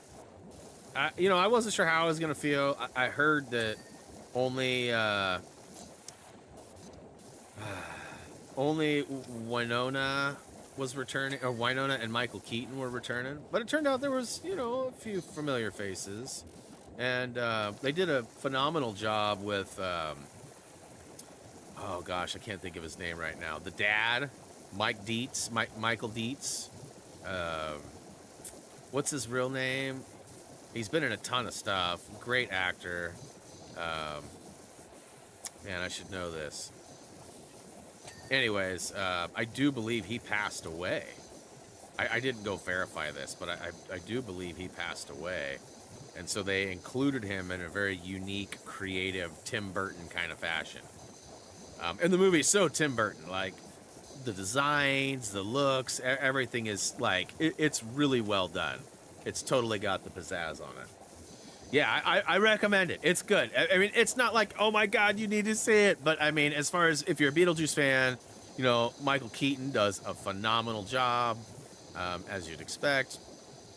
And just all around good movie. And I hear they're working on a third one. I haven't seen that officially confirmed, but I've read a lot of hype about it saying that they are going to do a third one. So, and it's supposed to be called Beetlejuice, which, think about it, that's money. That's absolutely just printing money. So congrats to Tim Burton and his crew for yet a great movie. but there's like homage to like the artwork, and it's really well done. It's really well done. You know, I'm not a huge fan of Jenna Ortega. I don't really know much about her. I know, pretty sure she was a Disney star before her fame in movies and stuff. I honestly thought she was a lot younger than, but anyways. She's also Wednesday, isn't she, in the Netflix series? Which I've heard is really good, too. Is that done by Tim Burton as well? My clumsiness, my game plan. Ah, stick drift. Yes, my worst enemy. I've been pretty lucky. I was actually thinking about that this morning, how I'm probably due for an exchange of controllers at some point soon. You know, when you play as much as some of us do, you can tell, like, when you're turning hard right or turning hard left with the analog sticks, you find that it easily clicks on that. When it easily clicks, I feel like it's past its prime. It's not necessarily toast or done or worthy of destruction, but it starts to be, you know, you got to start thinking about getting a new one at that point. And might have been that way for a while. Especially playing like Apex or something. You'll see me drastically try and turn or look right or left, and instead I'll punch. Like, why did I punch? It's because I accidentally clicked, even though I was just pushing left. It's just so swapped. It goes in.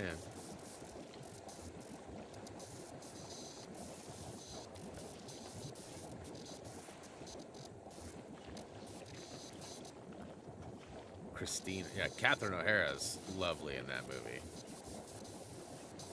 Her role is very unexpected. Like the way things, like the way it plays out, it's very unexpected. She's great. I love her in Schitt's Creek too. If you've never seen that, it's definitely worth watching. It's a hilarious show.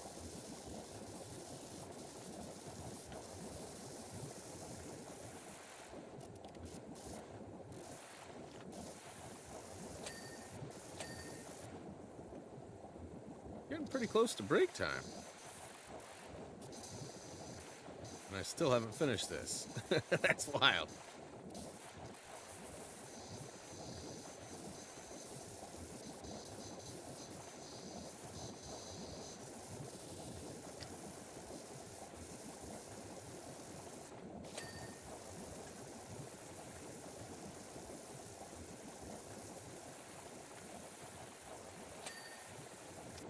Yeah, one thing too, back to Black Mirror. I was talking about that earlier. It's like the film festival kind of show, like, right? Like, there's all these, what I would consider entries in different genres. Like, a lot of them are sci-fi or drama, right? There's some really good futuristic ones. Like, God, I can't think of the guy's name, but there's a movie called Get Out that was out quite a few years ago. It's a really messed up story. Jordan Peele was behind the movie itself. Really good movie. Really messed up, though. But the lead in that is in a really fun episode. It's really twisted, too, but it's a fun episode of how, you know, how just life is so unexpected and unpredictable, and how there's good and not all good results in good. Some good results in bad, and some bad over, you know, it's a really interesting, very futuristic segment. Some of them have like way high technology, and some of them are just very simple. But the thing that drives me nuts about it is that Netflix doesn't know how to handle the playlist. So traditionally, so I think of it like a YouTube playlist, right? Like, YouTube playlists can be sorted or filtered in different ways, right? But Netflix usually starts with a season 1 working through the episodes, season 2 working through the episodes, sort of a top-down formula, right? Not with Black Mirror. Season 1 is actually at the bottom, and when you watch an episode and it ends, it thinks that you've completed the season. There's the show every time, and it's like, would you like recommendations? Do you recommend this show? Do you like it? Like, We're like, bro, we still got 5 seasons of the show left. What are you doing? Like, you know, it really has a hard time tracking it. Something's wrong with it, which is a pain in the butt for watching, because after every episode, you have to back out. And some of the episodes have, like, rolling credit scenes. So, like, you don't want to jump right away and leave, but you have to leave and manually navigate back out of the episode and then find the next episode. Usually it defaults to the top, which is season 7, episode 1. So silly. So broken. Tis what it is, though.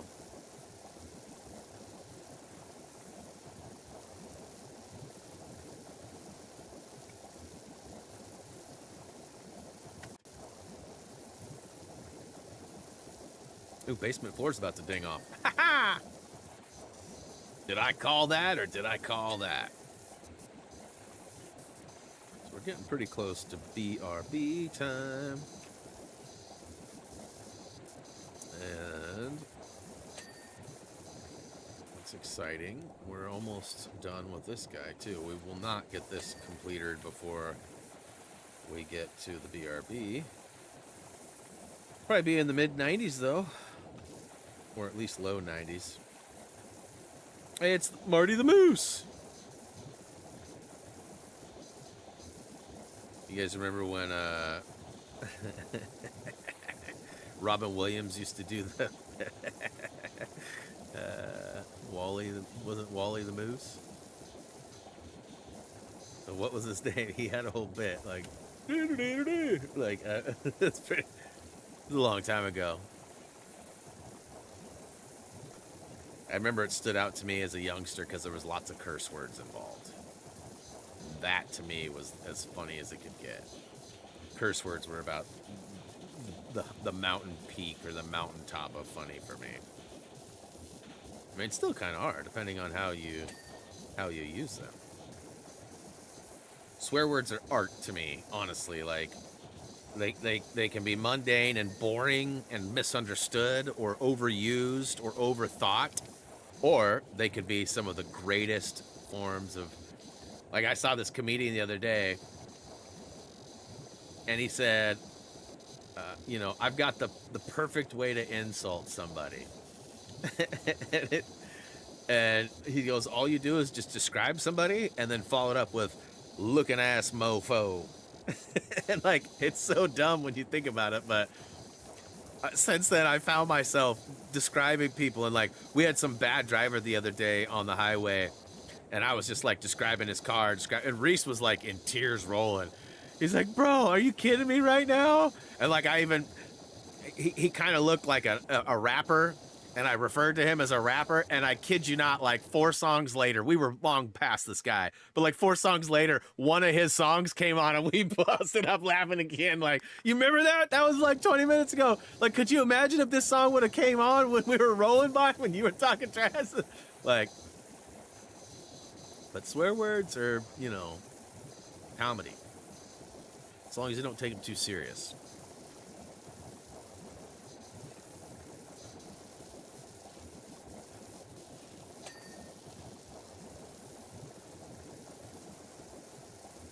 Yeah, depending on the types of games you play, like, the more aggressive you are with the controller inputs and stuff, I think the faster the wear goes. I mean, they're built pretty tough, though, that's for sure. That looked like Johnny Bravo. I should have stopped for a second. I don't know if you guys even know who Johnny Bravo is, but... Hey, mama. He was like a current, like Elvis guy, kind of. At least that's how I remember him, anyways. Whoop.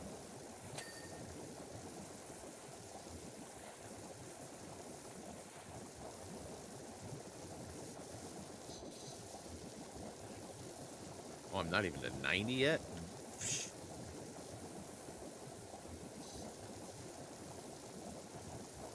I thought I'd be at least 91 or 92 before BRB, but... Not looking like it now. Oh, I got to 90. Woohoo! There's, what, 2 more levels after this, Chacho? I think there's 2 more.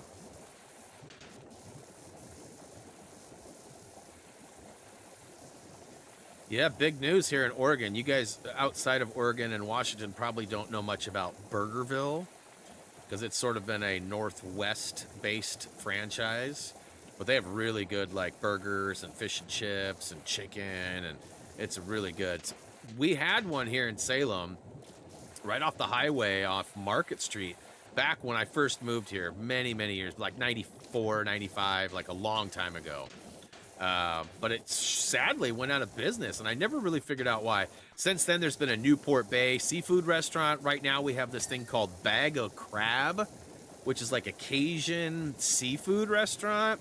I always call it Bag of Crab because I don't think seafood and Cajun stuff go together very well. But I'm told I am very wrong and misunderstood, and I need to go and try it out. That all being said, I haven't done it yet. But we had Sonic.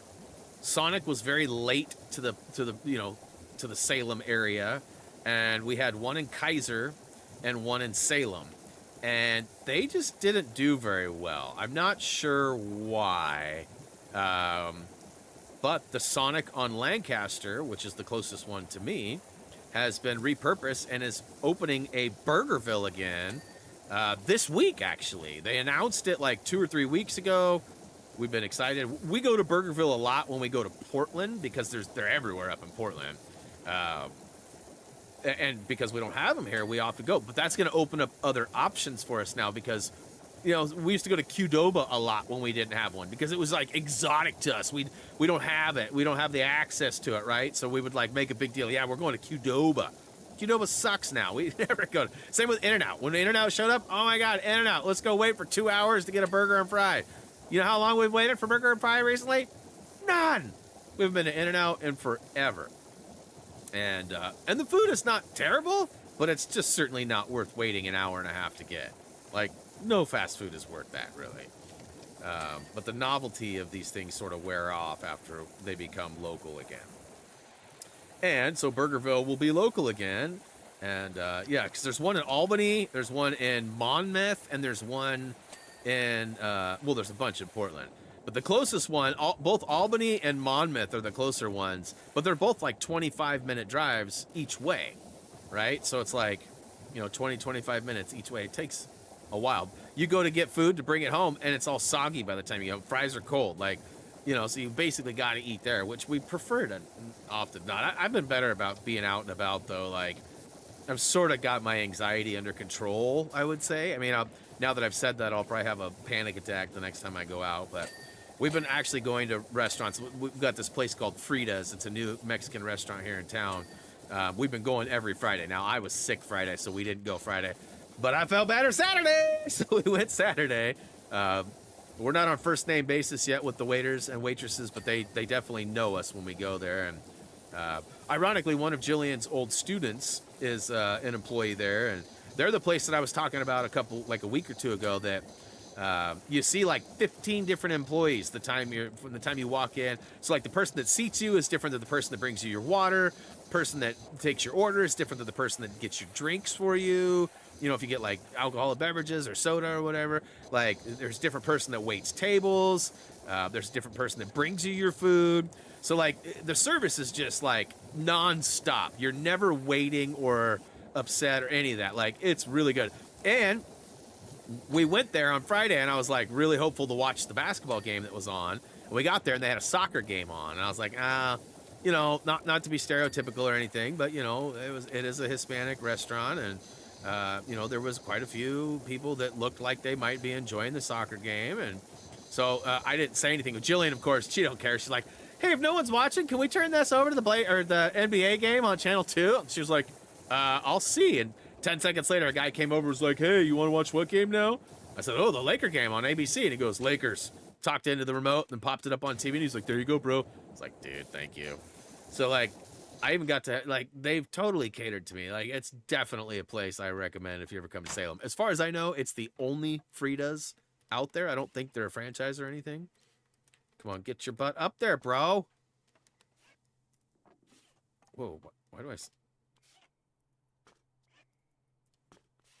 Okay, I don't know what's going on. I'm like a robot or something. All right, got like another minute or two. Maybe I'll finish this one panel right here, and then we'll hit the BRB. And look at that, I did make it to low to mid 90s before we went to break. 94?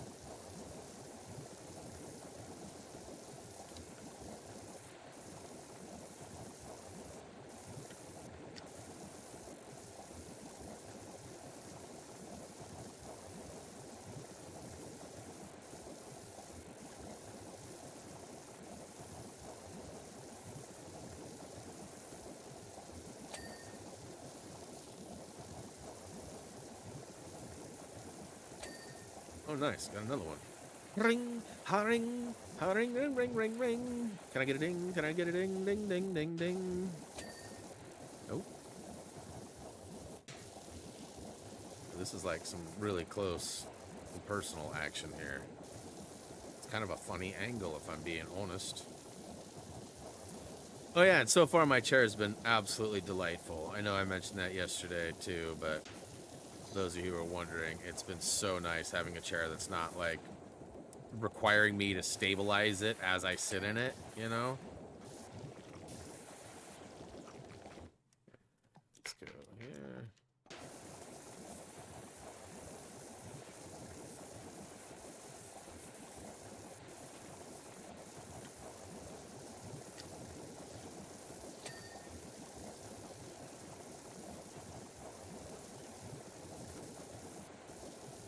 I'd say I could just go ahead and finish this before break, but it'll probably take me another 25, 30 minutes. I don't know if I can wait that long, if you know what I'm saying. Without going into detail. Okay, let's get up here. Get up here. Get up here. Get up here.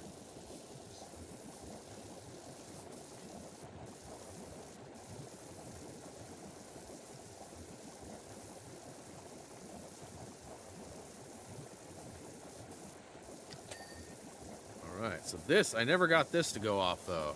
Oh, I guess the pipe's showing that it's good. Okay, okay, okay.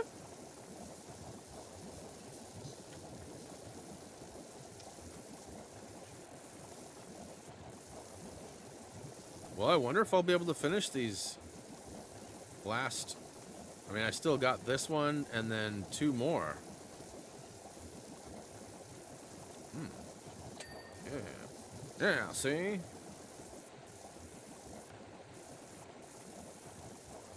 Gee, imagine that. Sitting in a chair that's not broken is better than... Hey, hey! Right now it's in 2 pieces out in the garage. One's like leaned up.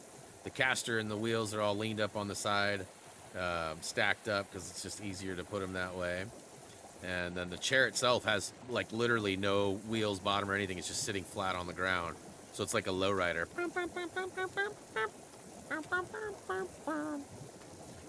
And Reese has got that part ordered. It should be here sometime midweek. And it should, if everything is copacetic, it should take like 5 minutes or less to unbolt and rebolt the seat down to the frame part at the bottom. And then he should be able to just sit in it. And then we'll be able to toss his chair that's also broken.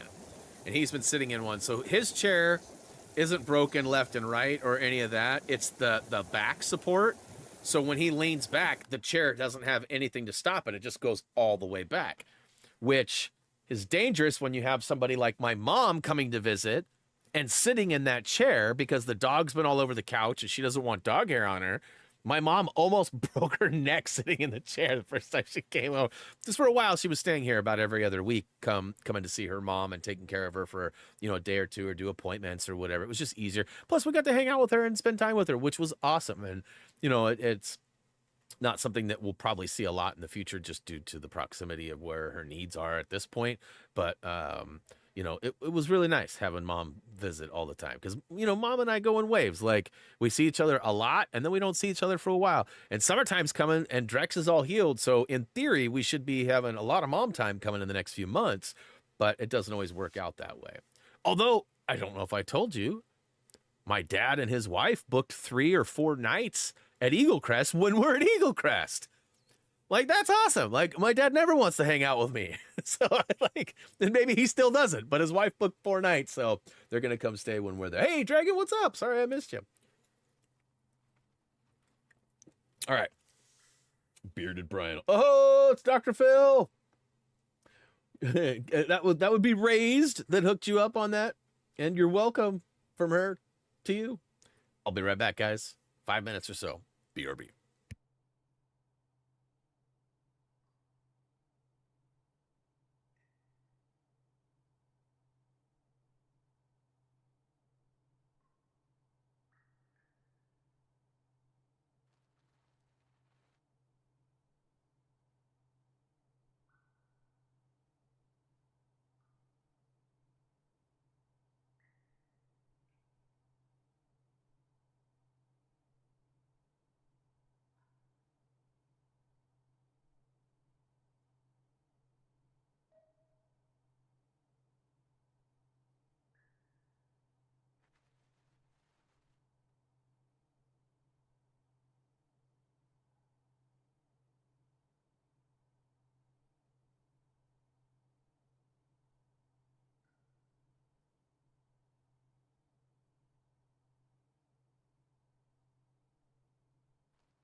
I won't lie, I thought about closing this app real quick and firing up a game of Firefighter Sim so I could do one of my passes. It takes about 8 minutes, maybe a minute or two less.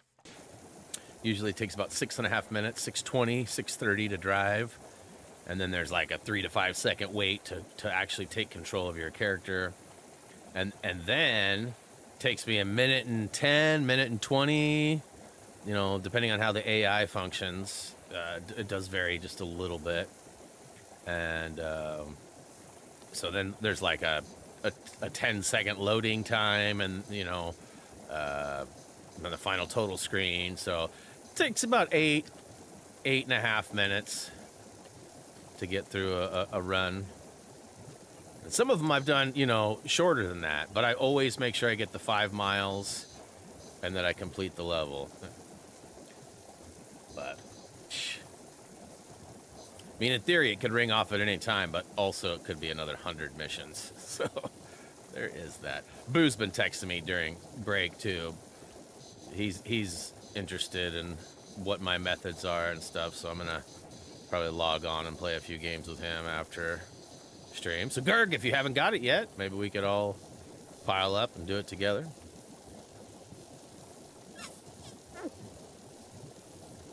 Definitely using the AI to my advantage though on these on the behind the fast food, behind the restaurant. I can't remember what the name of it is. I typed it all up. I literally gave you the gold on how to complete it. So if you're wanting to follow my methods to avoid crashing and stuff, do it. I don't even know if you're listening anymore. Hopefully your mom called you to go do stuff and you're not actually playing. I'm not hating, just stating. Drex is a great name. Thank you. Yeah, I'm a big-time Trailblazer fan around here because I live and grew up in Portland and have lived in Oregon all my life. And so they're like the only real professional team we've had access to for the most of my life. Like we got, you know, soccer teams now, both male and female, and we got, you know, a baseball team on the way, I hear. I don't know how soon that'll be, but WNBA is supposed to start not this season, but the next season, I guess. We're going to have a WNBA team. So that's exciting too. But yeah, Portland Trailblazers has been my team. And, you know, one of the greatest Portland Trailblazers to ever play is Clyde the Glide Drexler. And I actually made a joke to the wife when we were trying to come up with a name for him. And I said, you know how dogs, you know, usually get the itchy bum and they drag their butts across the floor? Like, he's going to be Clyde the Slide Drexler. And she's like, oh, I love that. I was like, just joking, really, but it stuck. And like, she was like, you know, what about Drexler? Like, that's a really cool name. And I was like, I love it. Let's call him Drex. So I'm pretty sure on his certificate, you know, for ownership or whatever, however it's labeled, I'm pretty sure it does say Clyde the Slide Drexler and then goes by Drex. So my wife had an Instagram. We used to always, when we first got him too, we had watched Super Troopers. And there's that part in Super Troopers where they all get drunk and one of the guys is falling in love with the other police. Like they're local police, and they get in a war with the State Highway Patrol, right? And one of the State Highway Patrol her name is Ursula, and they get all drunk and they get on the mic and they're all, Ursula, I love you, Ursula, like making fun of him, you know. So when we first got him, I was like, Drexler. He's probably gonna hear me and come running up here now, like, what do you want? So I used to say that a lot, you know, and Jillian, my wife, actually went and started an Instagram. It's Drex, like, _ Ler, Drexler. So I don't remember how she spells it, but it's like, it's totally that. She hasn't been very active on it the last, I don't know how long, but she plans on it this summer, and she'll probably update and put a bunch of like his surgery stuff on there and stuff. Because like we have a couple of friends that we don't get to see very often that have dogs too. Like Drex used to have a bestie as a pit bull named Jane. Jane was always just bullying him around. But Drex has put on a few pounds. So I feel like their interactions would be a little bit better now, a little more evened out. Because if I'm right, which I'm always right, I believe last time we talked to the owner of Jane that she had to have a special diet, and the diet was actually helping her lose weight, and that was part of what was going on. She had some paw issues. I'm not exactly sure what they were, but some sort of an allergy or something. Like she was like wildly allergic to fish stuff, which, you know, sort of kept us from ever getting fish stuff in the house because we didn't ever want to be the culprit to like something bad happening, you know, dog going into shock or whatever. But yeah, we should probably get her to update that. She's been so stupid busy though. She's taking a class, teaching a 3-part class, taking on her school responsibilities and dealing with admin or lack thereof admin support. And then of course, you know, mom and wife duties as well, just being around and spending time and cooking and cleaning and laundries. And, you know, Reese and I have stepped up in a lot of those departments to help out because it's been really busy for her. Okay, I see some stuff right there. Get up the upstairs.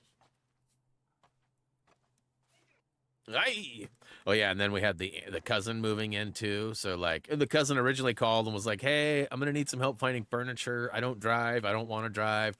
So I'm just gonna write you some blank checks and you just go get me furniture." And Julian was like, my taste is gonna be different than your taste. I haven't seen your space yet, so I don't know like what kind of size of stuff. Like, do you want a TV? Like, she's like, no TV, you know. And so we're like, okay. So we had to like go through this list, and in the end, we figured most of it out. And then my mother-in-law stepped up, and you know, it's her cousin too, and they obviously enjoy each other. So it was really nice that she got to go spend time and do that stuff, and it really helped Jillian and I out too, because you know, although she was asked, like, you know, I was, you know, ready to go help and do stuff, and still am. Like, I'm down to help always. She's like one of my favorite family members, so she's so funny. Like the whole thing, like, I don't need babysitting. Like, nobody's trying to babysit you. We want to see you. Like, okay, fine. You don't want to see us? Okay, we get it. We get it. All right, so 99%, but I have 4 or more different items that are not to 100%. So I always try to like to find them on my. Oh! I see one.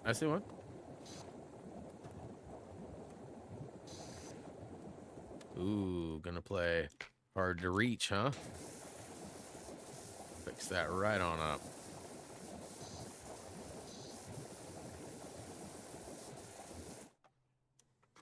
Man, so I have an old homie that I don't speak to very often. It lives real close to me. I feel for him big time because he has 2 daughters, both from different moms. One of them is in college, and one of them just probably turned 13 or 14 or something like that. Both of them just absolutely adorable. And the young one, man, they took Easter pictures yesterday, and I don't know how to say this. It made me uncomfortable. I had to scroll right by.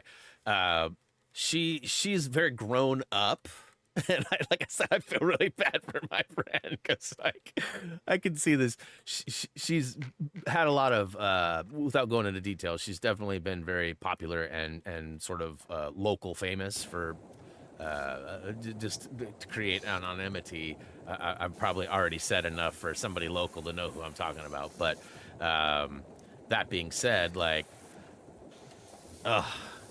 it reminded me of a joke that Bert Kreischer says that I cannot dare repeat. But like, it's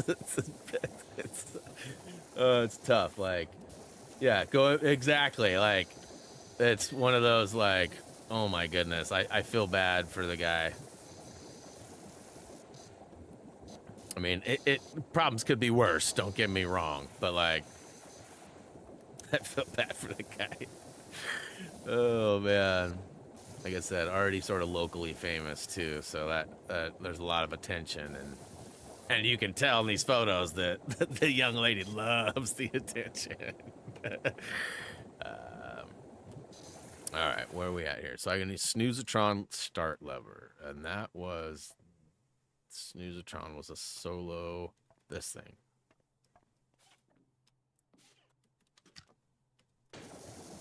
Freak show! Oh, lit it up.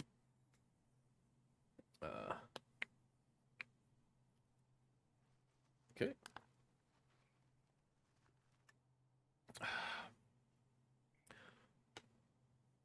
Yeah, I'm surprised the Drex didn't make it up here. He's probably passed out. So with his leg surgery and stuff, he hasn't been able to have access to the couch and a lot of things until like the last week or two. What the crap? So there's 2 vehicles in this? They must each have their own. He has when we first got him, you guys might remember, some of you old timers out there, back here where his bedding is, which is kind of hard to see, especially because of my overlay and the gloss effect or whatever. The chair that used to be there was one of those round, like it wasn't like a lawn chair, but that's how it like functioned. Like you could fold it up, right? Or you open it up and it was like a big round, and it was, I mean, it was an adult chair, but I mean, it wasn't very adult. It was like a one person was kind of squished into it. We used to have it for easy access to put off to the side, so we wanted more room or whatever. Jillian does her yoga up here sometimes and stuff, so it was nice to be able to move that. We still can move his bed and all that, but anyways, he like wore out that chair fairly quickly. And so we bought another one, but it was hard to find that exact model of chair. So we ended up buying what ended up being a kid's dual chair. So it's more of like it's like a hot dog bun shape, kind of like a long oval. And he absolutely loves it, but he hasn't had access to it until this last week. We finally gave it back to him. And so he's been sitting in that thing, and for some reason he looks all cramped, and he hangs off, and his tongue always sticks out, like, because he's got that super long tongue. But it's kind of weird how much he loves that chair. All right, we got a trophy that we got to determine here. We've got a couple left. So not earned. We've got vehicles job and moon rocket job. Okay, so on the vehicles, clean the techno trousers first. Okay, so, whoops, nope. Techno trousers, techno trousers. Probably let's go techno trousers. Oh, come on, Brian.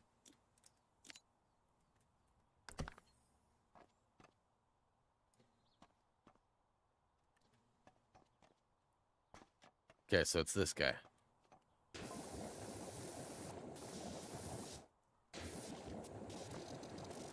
Wait a minute. You say it looks like a robot and has arms. Has legs.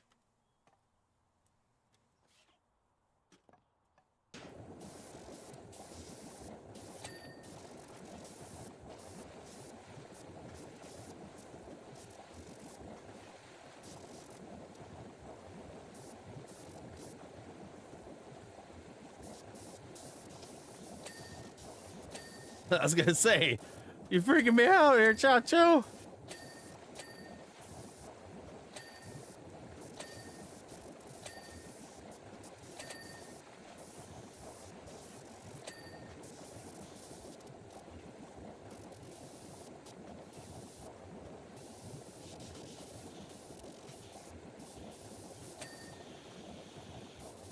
Yeah, I don't know if you guys remember a few months back, Reese went to Texas and drove one of his friends back. poor guy, moved in with a group of, Reese's friends or whatever, and really sort of overestimated, or I guess should say underestimated the concept of paying rent with friends. And I guess rent's due on like the 1st, and he hasn't paid last month's rent. And so like he's about to be 2 months.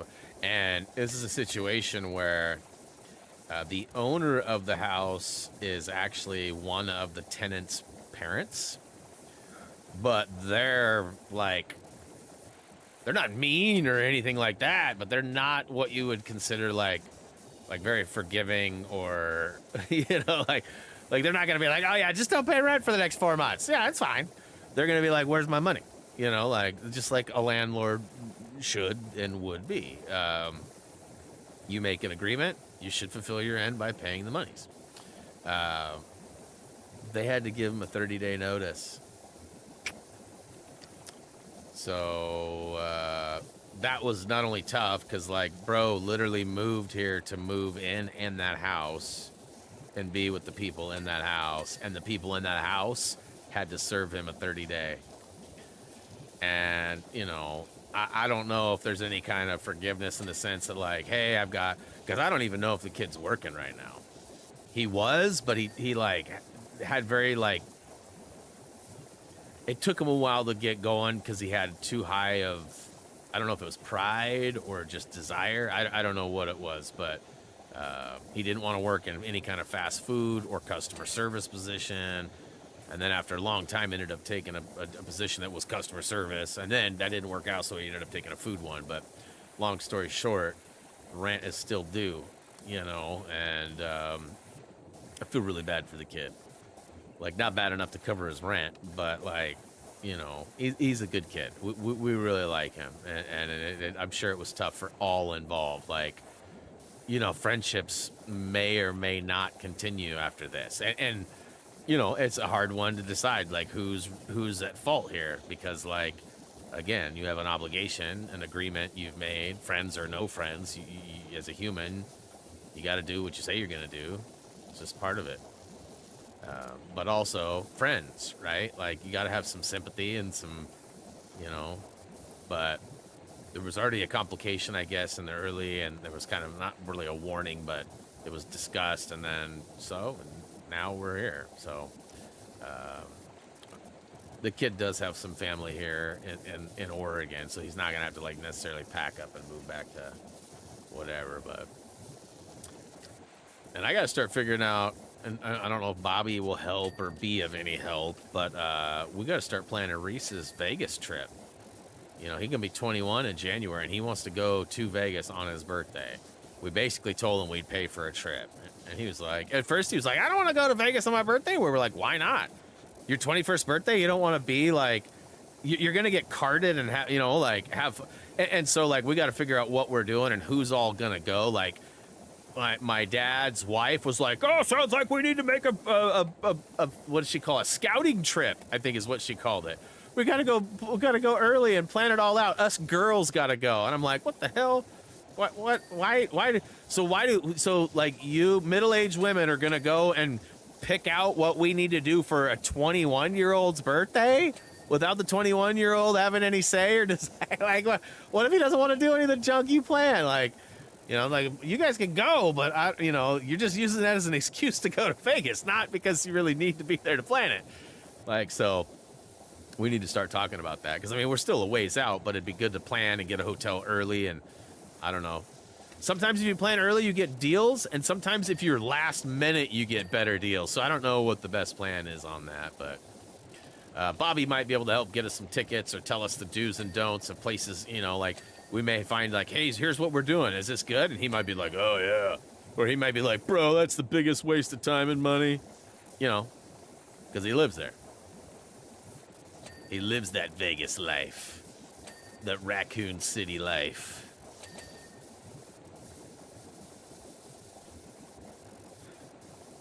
Yeah, Reese isn't a big drinker. Like, he's not like, yeah, I can't wait to go get hammered. Like a lot of us are and were at 21. I'm not saying I was, but I'm not saying I wasn't. You know, and we definitely live in a little different time now than when I was 21. I mean, that was 26 years ago. Like, that was a long time ago.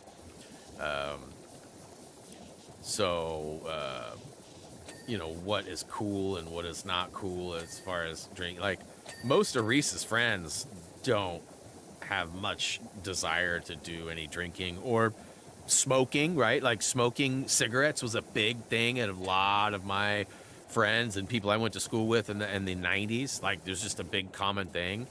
Now you don't see cigarettes hardly at all in the young kids, but you do see vapes. You do see, like, the vape, you know, the flavored vape pens and things like that. And obviously you got cannabis too, but like, Reese is not, he's not a liar, and he's just not interested in that stuff. He was actually telling me just recently, he was kind of being peer pressured by some people that are fairly close to us, and you know, I was like, bro, you're almost old enough to make those choices on your own without any legal repercussions. So, like, you know, I'm not gonna love you any less if you do or don't. I mean, if you turn into a junkie, we're gonna have a sit down but I mean, if you're doing the things you need to do and you're having fun, and, you know, and you have a few drinks here and there or a puff or whatever, I'm not gonna, like, ground you or expect you to move out or any of that. And he's like, I know, but I'm just saying, like, I just thought it was funny. You know, because he's you know, he's been honest. He's gone through high school and a couple years of college. He's had a few experiences of things, and his experiences weren't very good. So that was, like, absolutely news to us, and like, great to hear, because, like, you know, as a parent, you don't want to have issues, especially long-term problematic issues. And so on that front, we lucked out. Maybe it was good parenting. That's what it was. I mean, we're not the best examples, I guess, because we do have, you know, some adult drinks. Although his whole childhood, I didn't drink at all. Like, when Jillian and I first got together, I drank a fair amount. She was drinking quite a bit. Like, I used to joke, like, she was not anywhere near an alcoholic, but, like, I would joke about it, and it actually hurt her feelings, and so she quit drinking. And I was, like, one of those guys that, like, hung out with a lot of, like, loud dudes when they drank. And so, like, I was a loud dude, and, like, you know, I'd be like, what you looking at? You know, and, like, get myself in trouble, or you put other people in, you know, positions they didn't want to be in. And I was really jealous, and I'd get angry. Not that way at all anymore when I drink. I'm, like, complete opposite now. But I used to, like, almost, like, want to look for fights and trouble, or to get into things, or be devious, and, like, so I stopped drinking. I didn't drink at all. And in fact, even today when I go to my mom's or my dad's, they're like, it's so weird seeing you with an adult beverage in your hands. And I'm like, I know, right? But I'm glad. I'm glad that, you know, my dad drank a lot when I was young, like, a lot. And I think I missed out on a lot of, like, playing ball and, you know, playing catch and things like that, because Dad was, you know, he'd worked a hard day at work and he wanted to just chill out and drink some beer. And, you know, I understand that, but I also have always sort of resented that. You know, I don't dislike my dad. My dad still drinks, and we have a great time. Like I said, I'm excited he's coming to Eagle Crest this year. But like, you know, as a kid, that bothered me. That was a big bother. And so I didn't want Reese. You know, I was very adamant about not putting Reese in situations that I was in that I didn't like. Farmer's back! Bro, it's always you always got the best timing. The best stories, bro, when Mike shows up. I save him because I know he's coming for lunch. Bet you didn't know that. Fun fact. A lot of HTG's prime stories, the best ones, are actually only discussed when we know Mike's going to be here to hear them.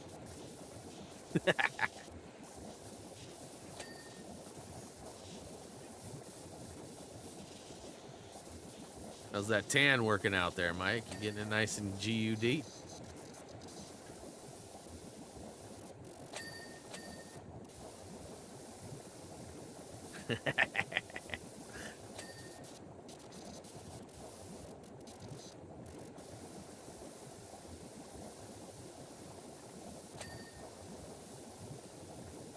Well, that gets good. I'm pinging and I see nothing. All right, so we got one left. And I probably missed a few things too, so I'll probably have to go back and do a little bit of cleanup. It's always a little bit of cleanup, huh?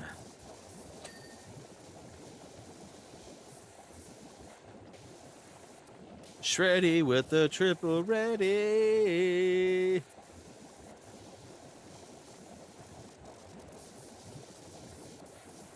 Yeah, so Mike, we're almost on countdown for modification day. May 8th, man. I cannot wait. And then, hey, the 22nd, man. I'm serious. It'd be dope if you were not doing nothing. It's a Thursday night starting at 4 p.m. We plan on being at the racetrack as long as it's not raining. If it's gross, we're not going. If it's like overcast, totally going. 22nd, bro. I have one more vehicle to go, or yeah, one more level to do. One more level to do. This is the last vehicle.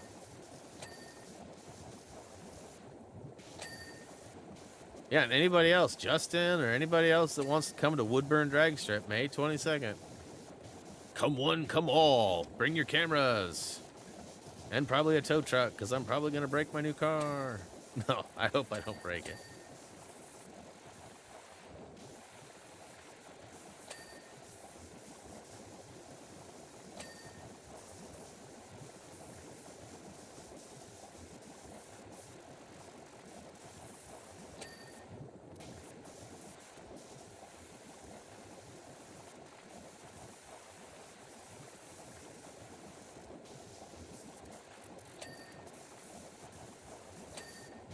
Low temp industries. Low temp. Wonder what they're dealing with.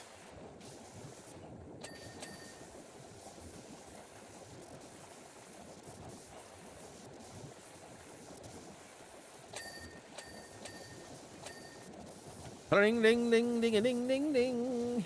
Ring ding ding ding ding.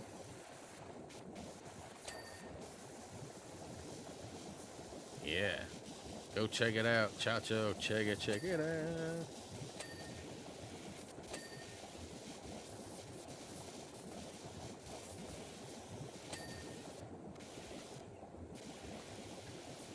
This reminds me of Mutt Cuts. I feel like I'm doing the Dumb and Dumber car. I think it's the same kind of vehicle. It's just not necessarily shaped like a dog.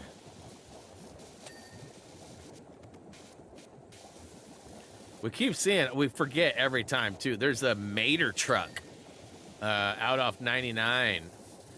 When we were going to get Reese's wheel or drop it off, we saw it the first time. Actually, the first time we saw it was that day that we took the back roads to go.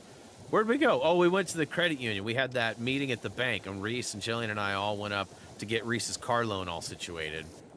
And there was like a wreck on the normal route, so it took us a back road, which is fine. We don't mind going 99 versus 205. But the problem was I just spent like 2.5 hours cleaning my car, and like an hour and a half of it was like doing my wheels, like super detailed. They're a flawed design for keeping them clean, and even ceramic coating. I actually am going in on Thursday to meet with the guys about ceramic coating. They're just terrible. And I was so proud of how clean they were. And we found ourselves, there was like one of those run out waterfalls from like the water from the rain and stuff that had come down over the weekend. And man, we were right behind a Suburban that went, it was all out on the road. It was dripping down the side rocks into the road, and the Suburban hit it and just, boof, just exploded like you know, like a cinematic explosion. And I went right through it and then drove my wheels through it. I was like, no! As that was happening, we come around the corner and there's a Mater. We're just like, oh, look, it's Mater. And I was like, I don't care about no stupid Mater. I was pissed. I was like, we're never going the back roads again. 205 only. Then like 2 weeks later, we're going to get Reese's wheel, or drop his wheel off rather. And, oop, I see it back there. It was back there.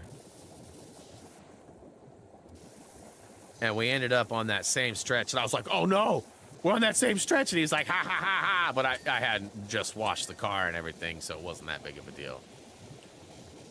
That one day, though, man, I was so proud of how clean my wheels and car was. And we were such a nice day, but it had rained like 2 or 3 days before. And, oh, man.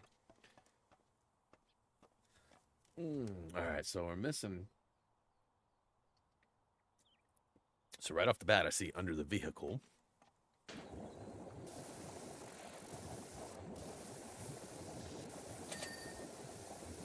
Oh, quite a bit under here.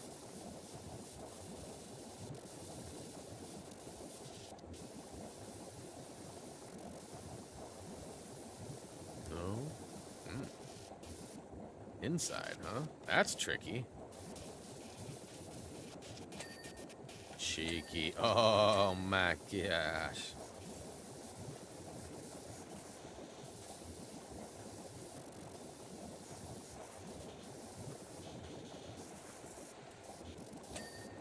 Mike, are you watching The Last of Us?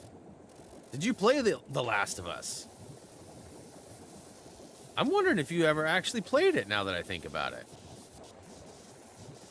Bro.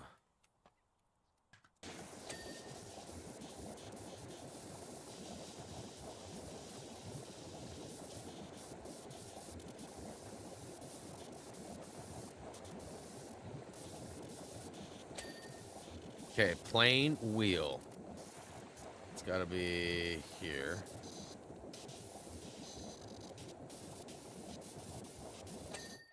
Okay, Snowmantron bumper lights.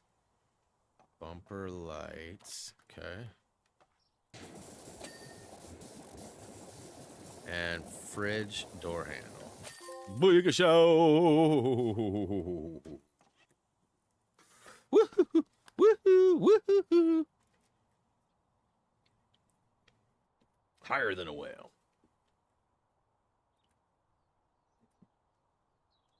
Man, the people that I got this chair from have like been hounding me for a review. What do you think of a Crank Series Blue? Hey, just reminding you, you have not reviewed. Hey, just checking back to see if you. Hey, we would like to know how we did. How did you do? How did it turn out? Like, I'm serious. I've got like 4 or 5 emails since Thursday when this chair arrived, or Wednesday, I guess it was. The moon rocket. It's the moon rocket. And let's see, I got one more trophy that's specific and one for completing the level. So clean the paintings inside the rocket first. Clean the paintings inside the rocket first. So pick up, place equipment. There's got to be like a... Okay, inside. I thought it was going to flip open, but... Paintings inside. Okay, so let's go interior paintings, perhaps? Or just... Is it... Paintings. Paintings. So, rocket, control, interior books, camera, interior fruit, paintings. Rocket interior paintings. Okay.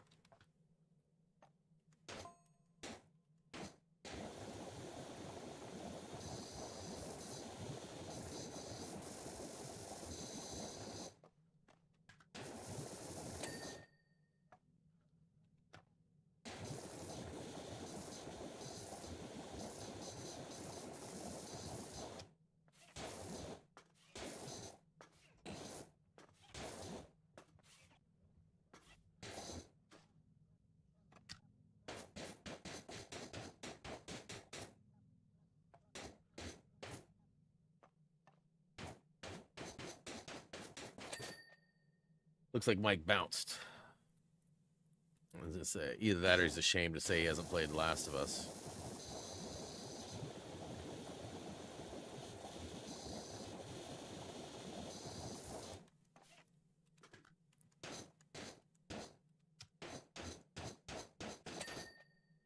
Okay.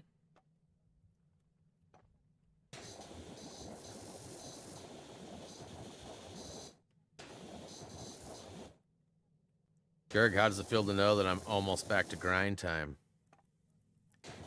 Does it put pressure on you, bro?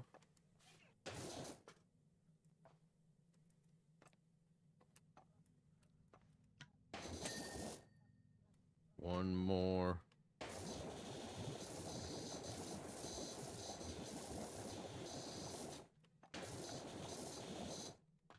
Oh no. Booyakashow, booyakashow. All right, so now I just need to finish. It's got a weird sound. Ooh, I don't know if it's my headset or if it's like an ambient noise, but I think he'd be flexing if he platinumed it already. You had any crashes today? You taking any breaks, bro? It's always important to stay rested and well hydrated. I feel like you should probably take a break, run down to the store for a little bit, maybe go, I don't know, how long has it been since you've been to the local zoo? Maybe you should get out and see how the local zoo animals are doing. I mean, there's always like, you know, sightseeing along the waterfront there too. I don't even know what waterfront I'm talking about, but I'm sure there's a waterfront near you that they're sightseeing. So that's the one I'm talking about. And, you know, basically anything that would get you outside in the fresh air, getting you clear headspace, and keeping you as far away from that platinum trophy as possible. No crashes. You did have the platinum? You did get it?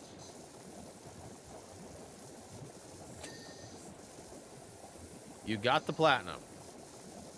Lies, lies. Yeah, that's what I thought. He was talking to me, Chacho, answering my questions. He has not platinumed it yet. So you're saying there's a chance.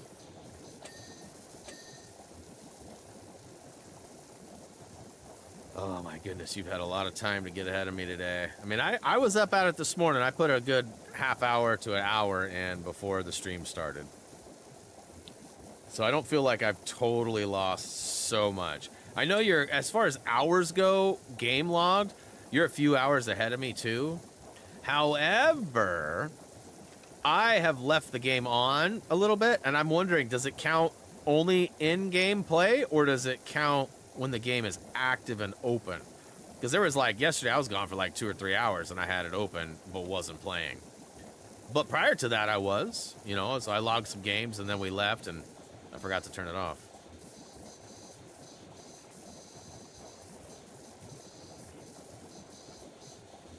$44 hours? Yeah, I'm at like 41-ish?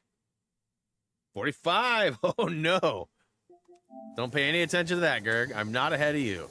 I'm not ahead of you, bro. I'm not. Just look the other way. I have not played more than you. It's not likely that I will get it before you. Mathematically speaking, though, I can say that I have so much, right? Like, I know since we all played as a group, I've accumulated, so there's 300. So I'm at least halfway done, but that's not very reassuring. I don't want to have to spend another however many days doing this. But I want it done. I don't want Bobby to go, oh, it's another Resident Evil 3. And I don't want people saying it's easier than a quenched fire, like I've been saying to Kirsten. Because, I mean, that sounds terrible. I wouldn't want that for anybody. Kirsten's probably not around to absorb that joke at the moment. I hope she's not. Let's all pretend it didn't happen. Let's all pretend it didn't happen. So far, I'm not busted. So far, I'm not busted. I guess I should account for buffer delay, though, too. Yeah, but Greg's been playing for like 2 or 3 hours today. Oh, you better not clip that joke. Greg's been playing for a couple hours today that probably haven't logged on the counter yet. Because I've noticed it only seems to count once you close the game. Like, it doesn't actively... It doesn't seem like as you're playing, it logs the hours live. It seems like once you're done, it sort of sends the signal like, hey, he played another 45 minutes or whatever the time frame was. I could be wrong. I mean, it's only happened like once, but it has happened, so I got to acknowledge that.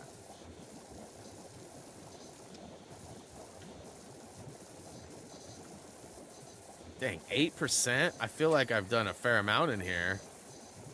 And 8%? Thought you said these were quick, Chacho. I'm trying to get to firefighting sim. It's not going very fast. It looks like I'll be early, but probably not a whole lot early.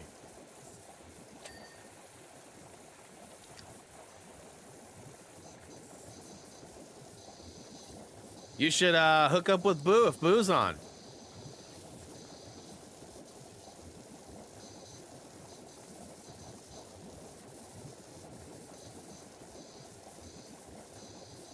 Let's go back and clip that joke. Yeah, you do that. Feel free to go back and spend more time outside of the game doing stuff that isn't relevant to Platinum. I am all for that. Clip it. Clip it. You won't. You're scared. You won't do it. Brian used the fart to hide the hours on fireplace. What? The fart? Nobody. I don't fart, dude.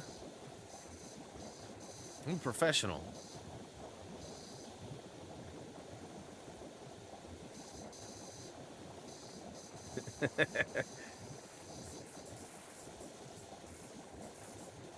Now, Gerg, though, I think Gerg's known for leaving the smoky clouds behind. You might have me confused with him.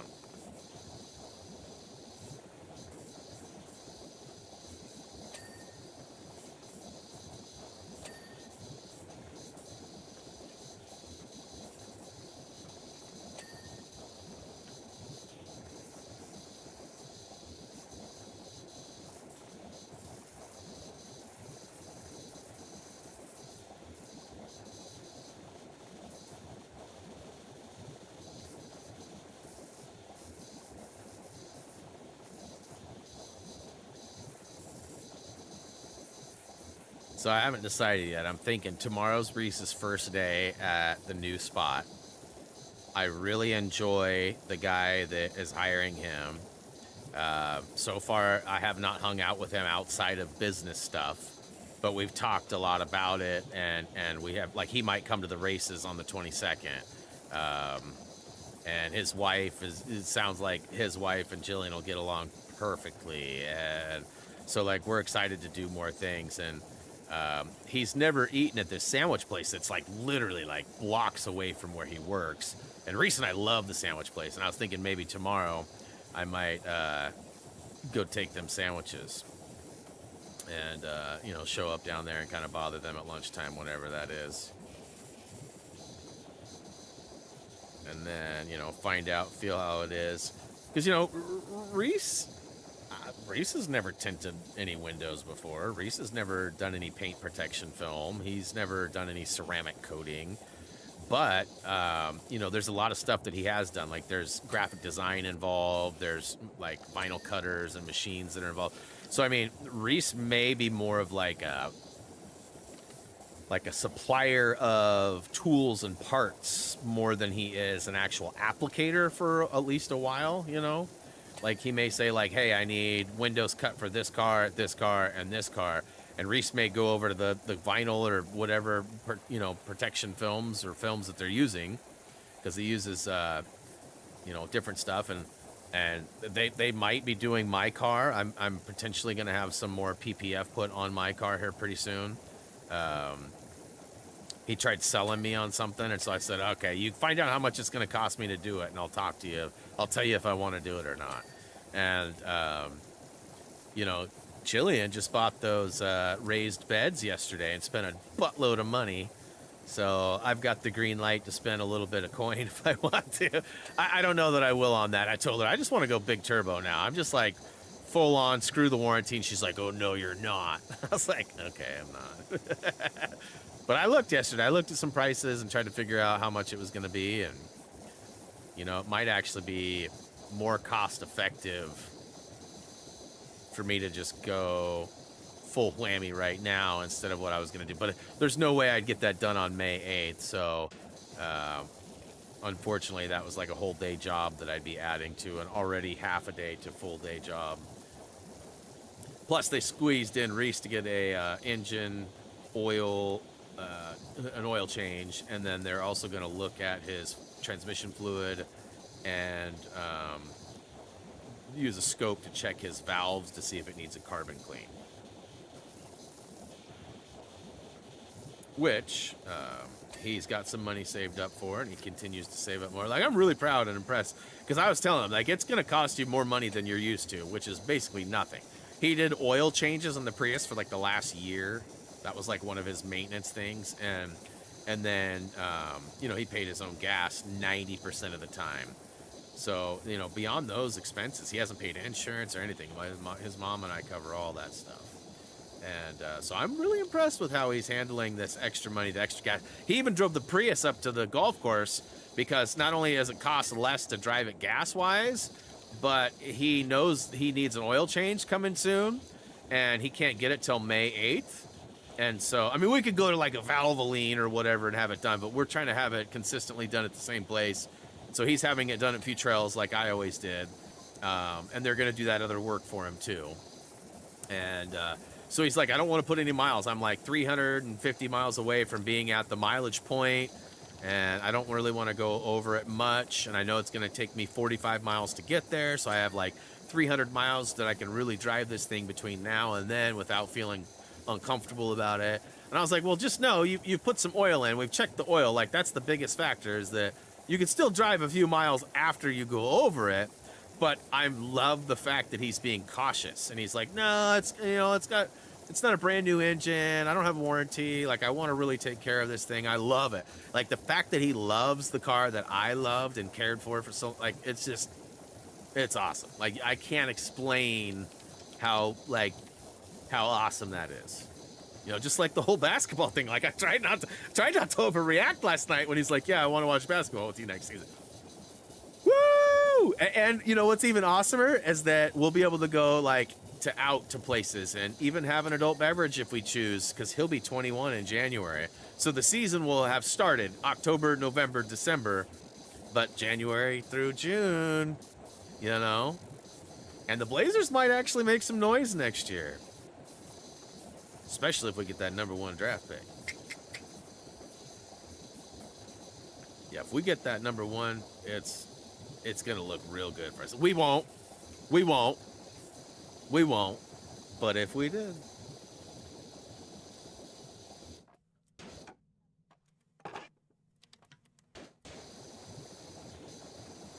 Time to get more drive time. So yeah, what mission are you doing? Do you have one? Are you doing what I suggest? You doing what I suggested? That's what your yes was to earlier, huh? Okay, gotcha.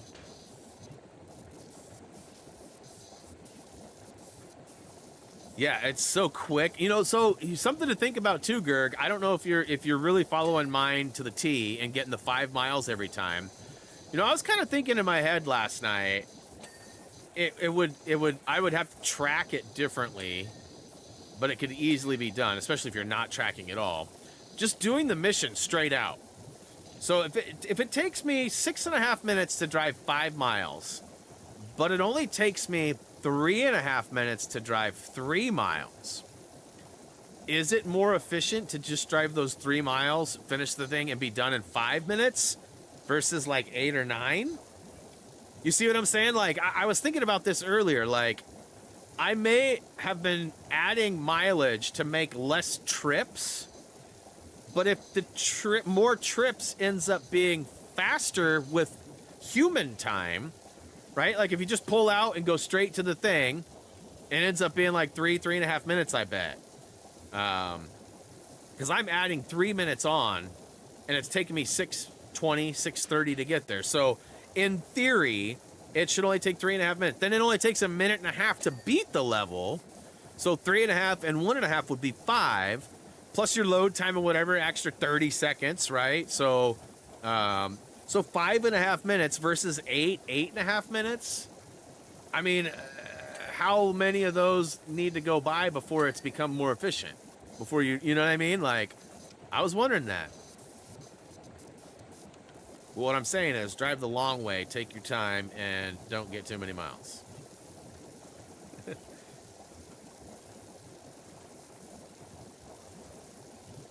Yeah, I just don't know what the best suggestion there is, but I know what I've been doing. And for easy stat tracking and easy math, you know, 5 times 5 is 25. Every 4 hashtags that I get together of 5s is 100, so I can just easily go, okay, there's 100 miles. You know, there's 125 miles. There's 130 miles. You know, so I can easily track that versus, okay, there's 3 times 5, that's 15, but there's really, you know, I guess it's not that much difficult. Less, doing the lesser, but. Okay, so. I may or may not be done in here. Ooh, I'm not.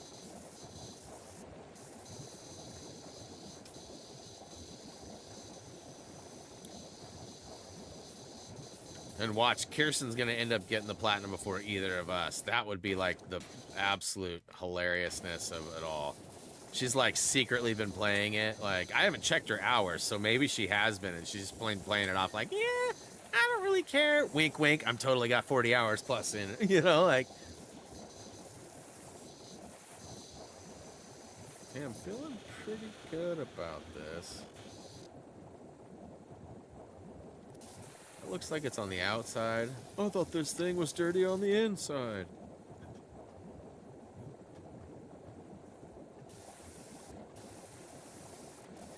Okay, so I'll get like the underbelly here, and then I'll just start scaffolding. Wait, you have to do the ground too? Ugh. That's silly. And the ladder? What? I don't think we've ever seen cleaning a ladder, have we?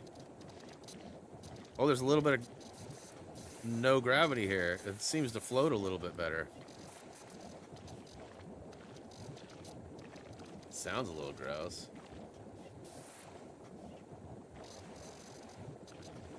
Well, I gotta be honest with you, Chacho. I'm in like the final stages of that game, and once I'm platinumed it, I'm deleting it and never even thinking about it again.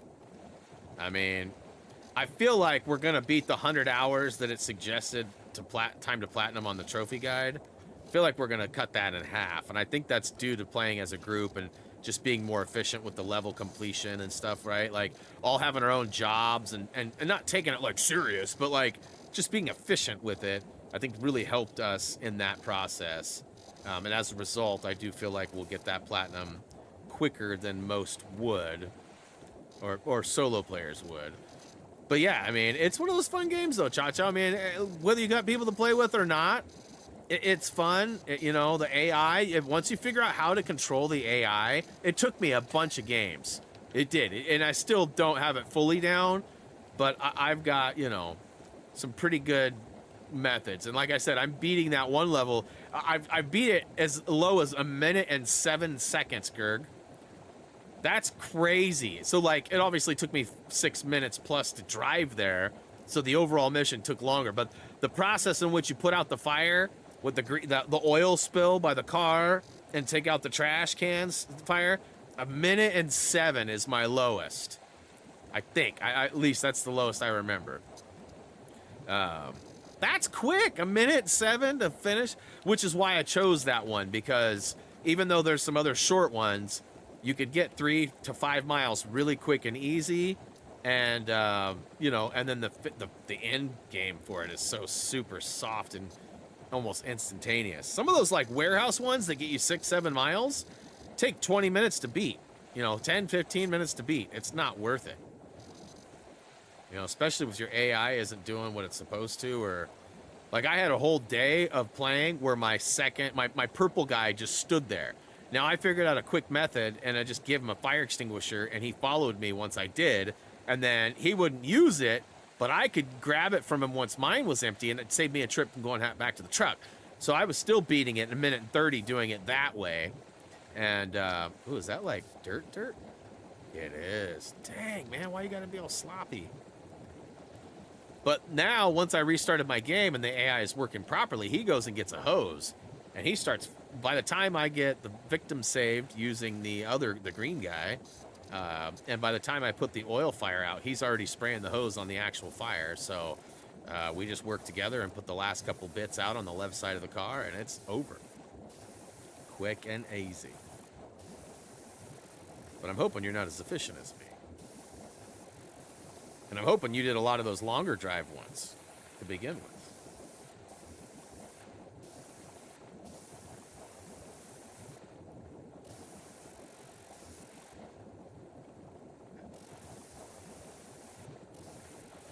Be funny if we ended up linking up together and playing a couple games, and then we both got it on the same one. Right?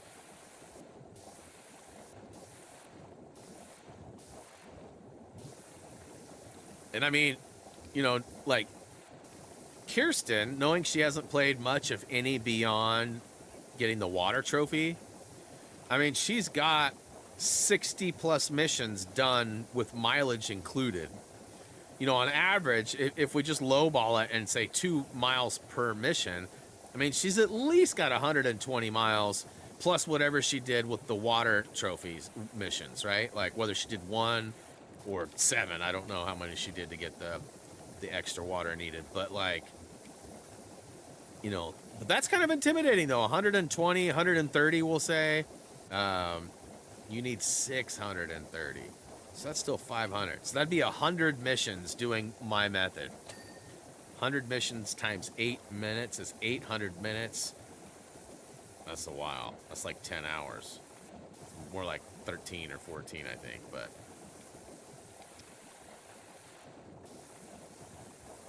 But I mean, hey, if you're looking for a game to play that's enjoyable, I mean, I don't like repetitive stuff. Honestly, I don't. But when it's a grind like this, like it's the same, I almost thrive in situations, especially when it's like the home stretch. Like if this is how the whole game is, I want nothing to do with it.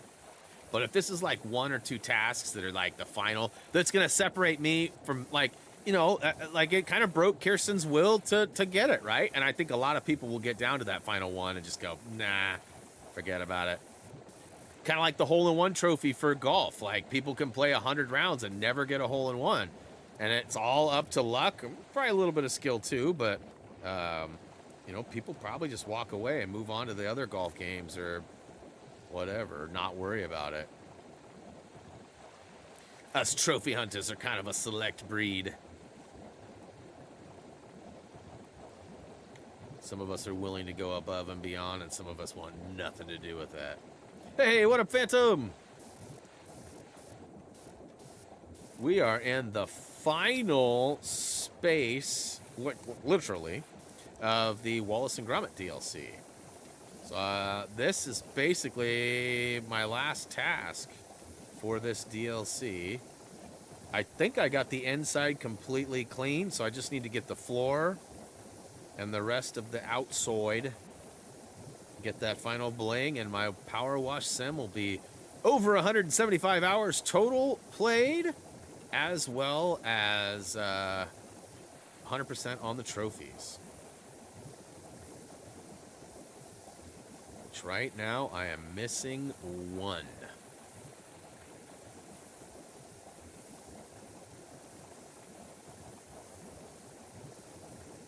Oh, Kirsten says hi to Miss Phantom, but she doesn't want to talk with us. I see how it is. We have been delisted as cool, Gerg. Although, on the other hand, since you didn't clip that clip, I think I'm safe, which is good news. You didn't clip it, right? Right, Gerg? You didn't clip it, right? And Kirsten, if you're wondering what I'm talking about, don't worry about it. Nothing was said.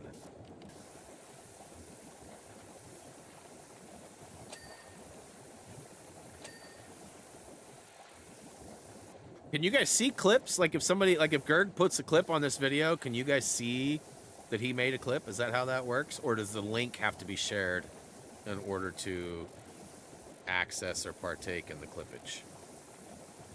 It seems like I've seen clips before, like somebody can just make a clip and it shows. Is that how? Oh no! Nama's here. Yeah, not much to clip is right. Bro's so short, can't even clip him. Can't even clip him. And don't blink, you might miss him.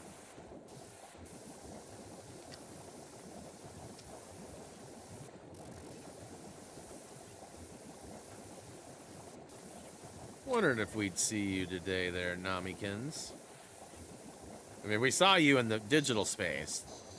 There was some garden gnomes, or garden noms, as I like to refer to them as, in the last level, previously.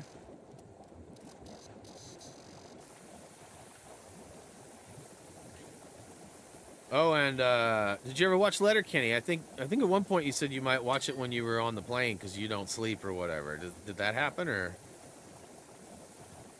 Probably not.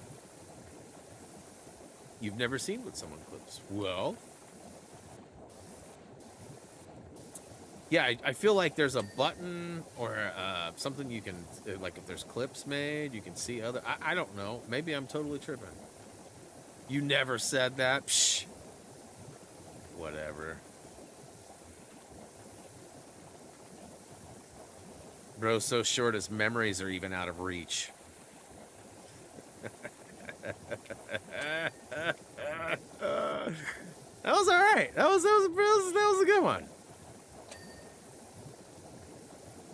Not all of them are gems, but I feel like that one made the list.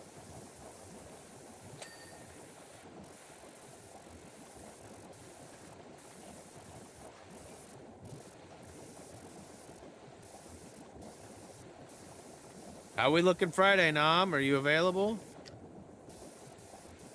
If so, I'm only doing a half day. And we might start early and leave early. Jillian presented me with an opportunity that I probably don't want to pass up, so.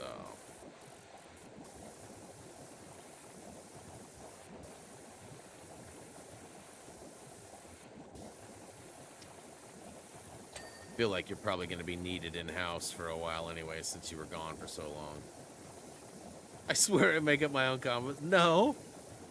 I feel like we were talking about it, and you said you were putting it on your list. Like, that was one of the next shows that you planned to watch or that you were considering watching. Like, you wanted to watch it. And maybe I'm confusing the fact that you also have told me multiple times that you don't sleep well on planes. Possibility, for sure. I don't make things up. I may stitch some things together, but I don't make them up. There's a difference.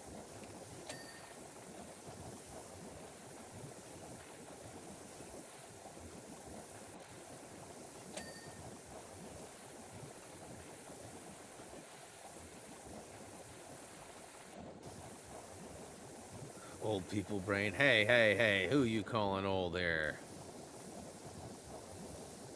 Who you calling old?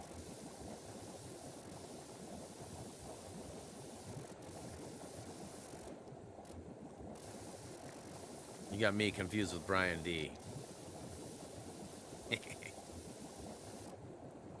Triple ready, shreddy. You know, I'm sure it would never happen, but you know it would be a fun collaboration? PowerWash Sim and the Jetsons.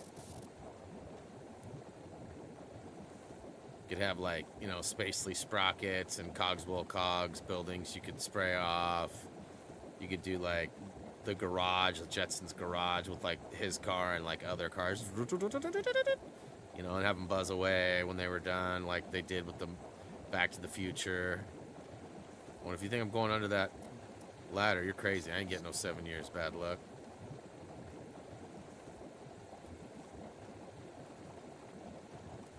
Yeah, I'm getting ancient. Oh, man. Relic status. Won't be long. Nathan Drake will be looking for you.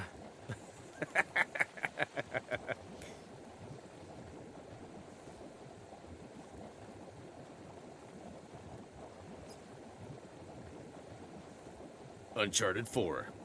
No, it'd be 5 now, huh? Uncharted 5. The search for Raised.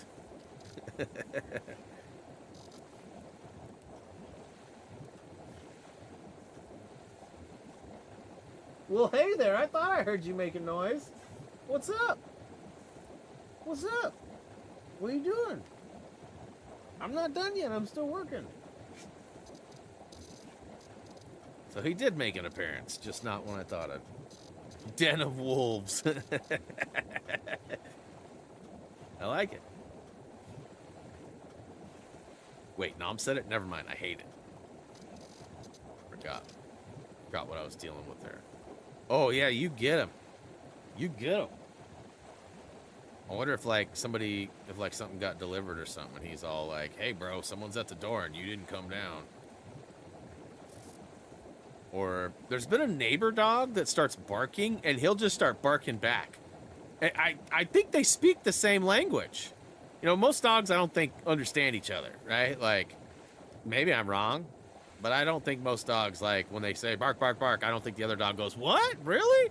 Like, I don't know much about dog languages and interpretations, but I feel like when one dog barks, it's more of like just hype than it is actual understanding. But I could totally be wrong. Maybe they're all telepathic. I'm never going to be over the hill. I'm too tired to climb it. Yeah, that sounds about right. Definitely something I would wear. Speaking of which, I got a shipping notice last week that my shirt's shipped, but apparently it was one of those stupid premature, like we have the shipping label things. So my shirts have finally shipped. They're supposed to be here Thursday, which those are my new golf art shirts that I design and I put on the website. I'm sort of doing like a test right now with the prints to see if they're good. You know, I have to do that with a lot of my designs just to make sure like the colors don't clash and nothing bleeds out or disappears. Yeah, but I got a blue and a black one coming. And I got different sizes too because I wasn't sure where I fit these days, you know, being pretty large.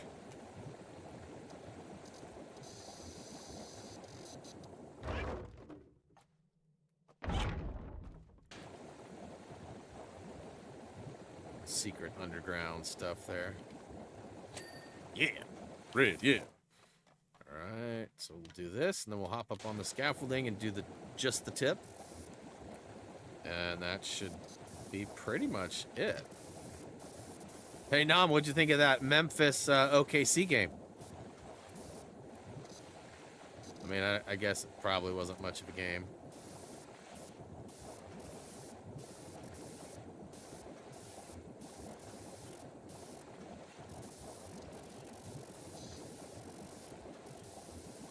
I love that Dylan Brooks talked a bunch of trash about the Golden State Warriors and how they were old, and he was quoted saying something like, "Man, it's too bad they played so good and won all those games just to get swept by us in the first round." Ha! They lose game one. When is that dude gonna learn? Like, he's a decent trash talker, but I mean, I don't think since Oregon has he been able to say that stuff and actually walk away with a victory, right? Like, it's been a long time since bro got to spout off and be right. And I mean, Memphis shipped him out after like 2 rounds of that. I mean, Houston's probably gonna, Ime's gonna be like, bro, shut your mouth. Shut your damn mouth.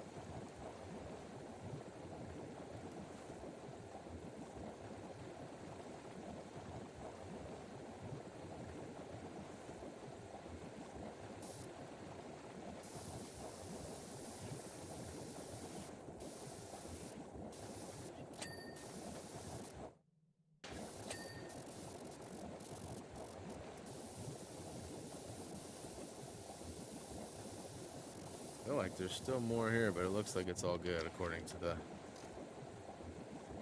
to the status selector. Oh, this looks like a great place for a picnic. Not. I'm guessing they like.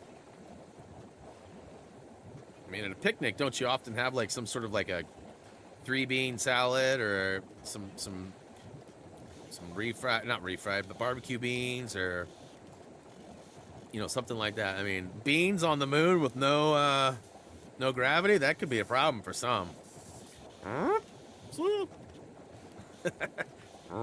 All that momentum, that momentous force.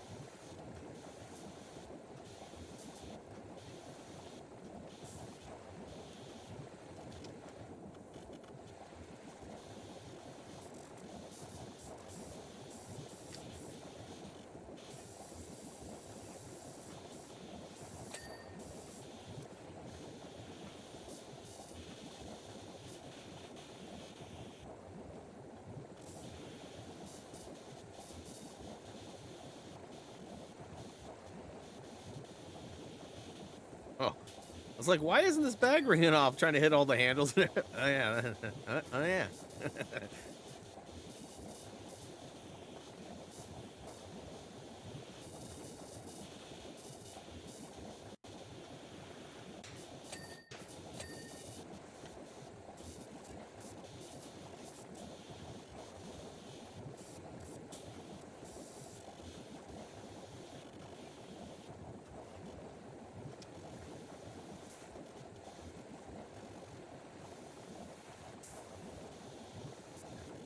Did you take any notable photos while you were on vacation there, Nom?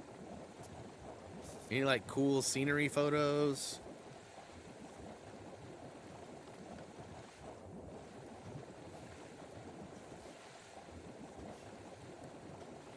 I'm sure Lena did. I don't think I follow Lena on like Instagram or anything, if she even does any of that anymore. Very limited on who I follow on Instagram. I've tried to keep it mostly car related on who I follow. It's not personal, but like car related stuff. And I'm friends with everybody on Facebook and Twitter and everywhere else, so I figured I didn't need to be necessarily having a whole nother slew of people to get and that's the thing about Instagram, it notifies you every time anything goes up. Like, man, I'm already kind of getting sick and tired of the notifications. I mean, I know I could turn them off, but it's coming soon. Especially like a couple of the places are shops, right? Like that work on cars, and they're like, have your oil service today for la, la, la, la. It's not even like sales. It's just like, cars use synthetic oil. You, duh.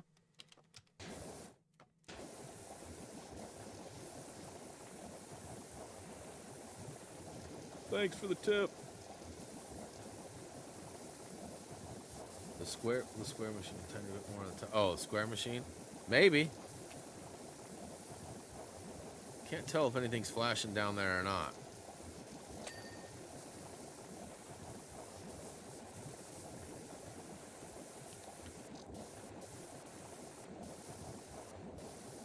Starting to warm up outside, which means it's starting to get warm up here. I forgot to turn the fan on at break. I meant to do that downstairs because it blows all the cool air from, you know, the hallway and everything, because it's like no windows, very low access to any heat unless it's you know, generated by the heater, which is actually right outside the door there. But right now there's nothing but cool air down in that dark hallway, and it feels glorious being shot up into a hot room.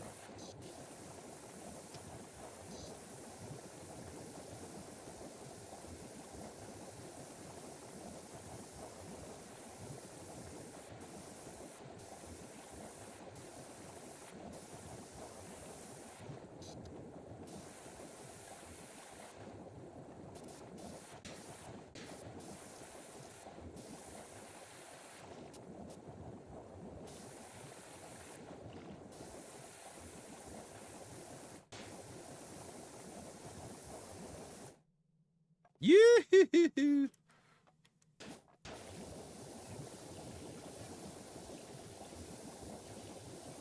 Man, I'm not going to be very early at all. We might finish a few minutes early, but we might even be going overtime. And then next week, I don't have a game 100%. If I can't find anything new and appealing, I might bust out the bee simulator. I've heard lots of good things about it. I bought it like 10 years ago, wanting the wife to check it out, but the more I try to get her to be interested in video games, the more she's like, I'm not a video game person. I don't want to spend time doing that. So I respect that.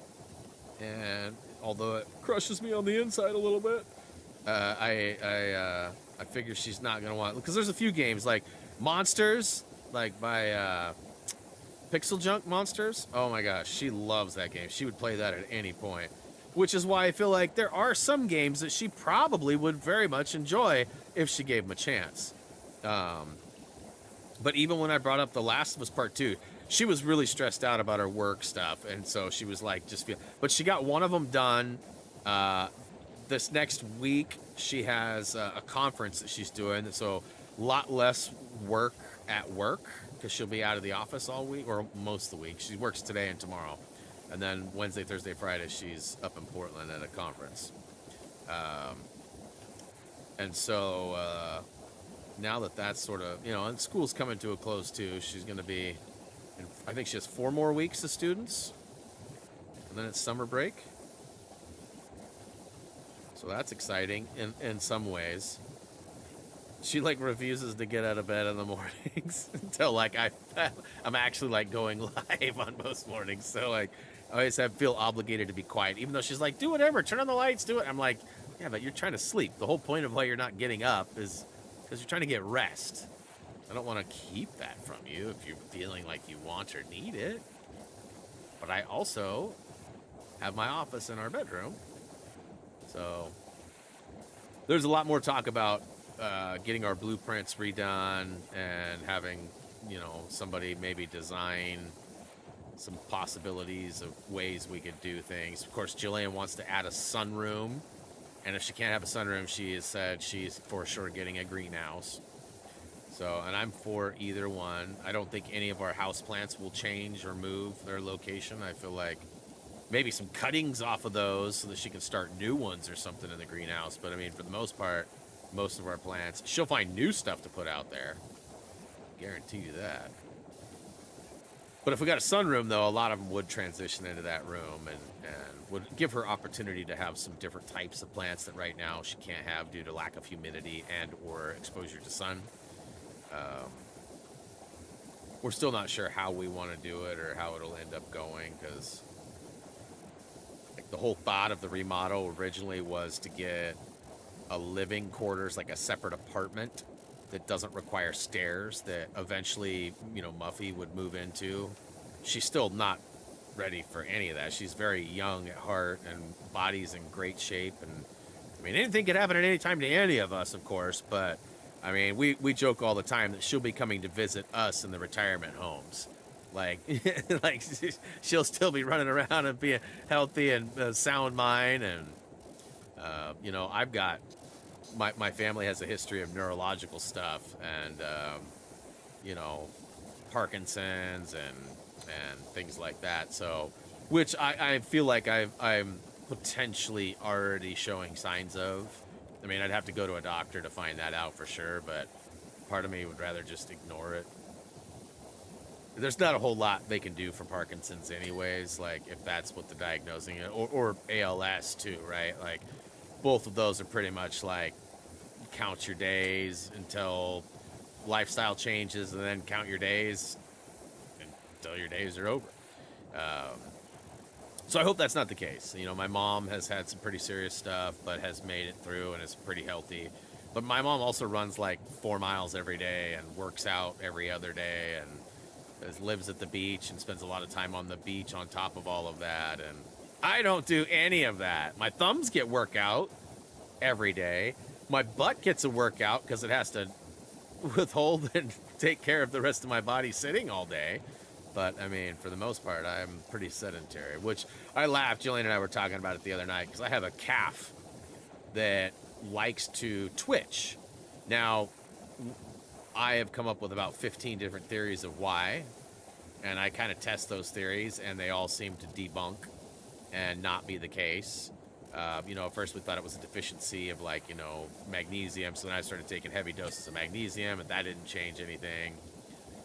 Then we thought it was some calcium, sodium, and electrolytes also play a part in muscles cramping and twitching. And so I got a 1-a-day vitamin that handles the daily recommended allowance for that stuff, and it didn't change anything. Now, I do have kind of a wild theory that most people will probably laugh at if I share it with you, but I've talked a lot about how this recliner behind me, I need to get rid of this ladder. I think it's blocking my pathway of where I can put this thing. There's this electrical current that I can't seem to get away from in this chair. If you sit down in it and you stand up and you touch metal, it literally shocks you to the point of almost having a heart attack. And I've kind of pondered the thought of maybe the electricity. Like if you hook your muscles up to electricity, especially low voltage, often what happens? It'll twitch. So I've wondered and kind of joked that like I'm being electrocuted every time I sit in that chair, although I don't notice it on a larger scale. I thought maybe that might be playing a part. Because I don't really, like right now, I'm not getting any twitches. None at all. No twitches whatsoever. And it's only in my left cap. It's always the one spot. So I thought, it's probably that. But like, if I go sit in that chair right now, I bet you within 5 minutes, my leg will be twitching. It's just really weird. And it's probably a deficiency or something that can be solved with taking some more supplements, but I'd have to go get a vampire draw to do that. And I've got a good streak going of not needing it. I mean, technically, I'd probably need it. I was telling the wife that the other day. I was looking at stuff online, trying to see if I need to go to the stupid doctor and break my record.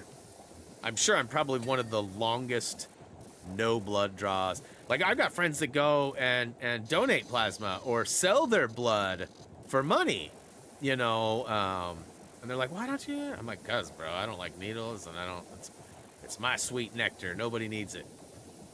Yeah, I mean, it's been a long streak. Like, I've been going to this place. Kaiser Permanente's been our health provider for, I don't know, 17 years or so. They've never once had a needle in my vein, not once. So, I mean, it's bad, though, to the point where I'm not even sure what blood type I am. So that's not very helpful if I ever get in an accident and I'm conscious to have to answer questions like that. I don't even know. So that's definitely bad. I don't know if that's on file somewhere. Like, I don't know if my doctors even know. At this point, I don't know if it matters if they always give you, like, the whatever it is, type O or A, B, or whatever the universal is, or I don't know how any of that works, because I hate blood, and I don't even like talking about it. In fact, new subject. Let's see here. We're getting 99%. Y'all, we're almost done. Jumped quite a bit. I thought there was going to be some more.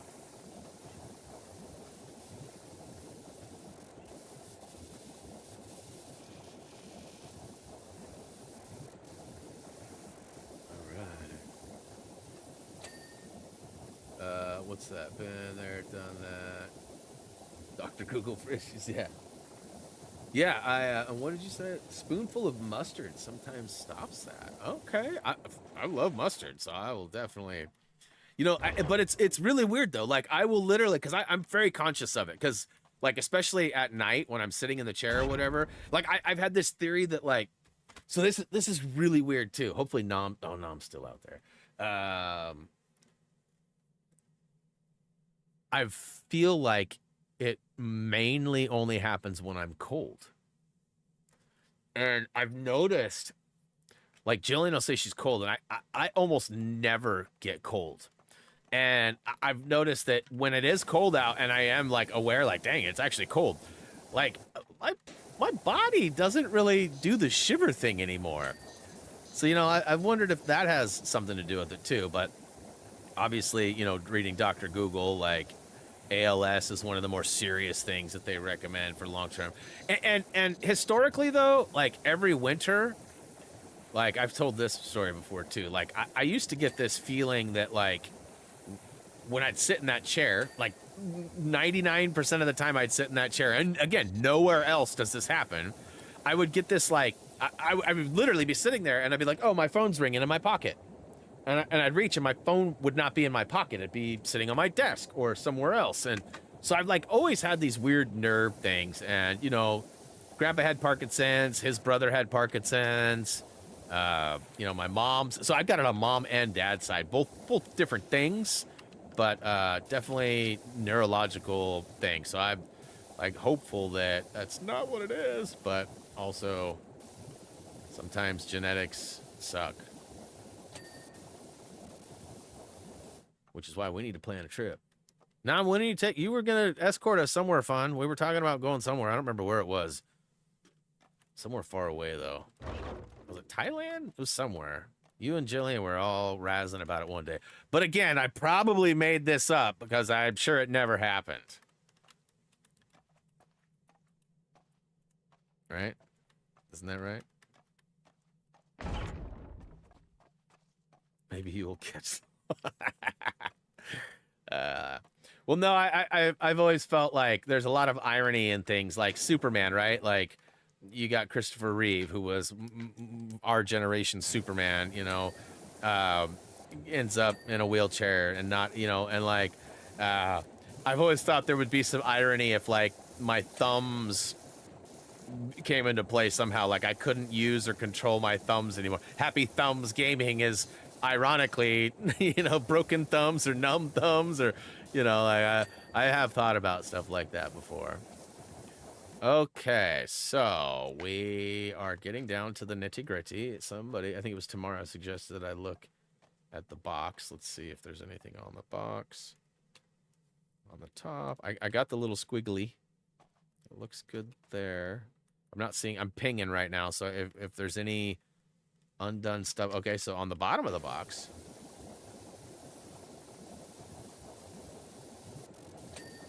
there's that one. Why not this one?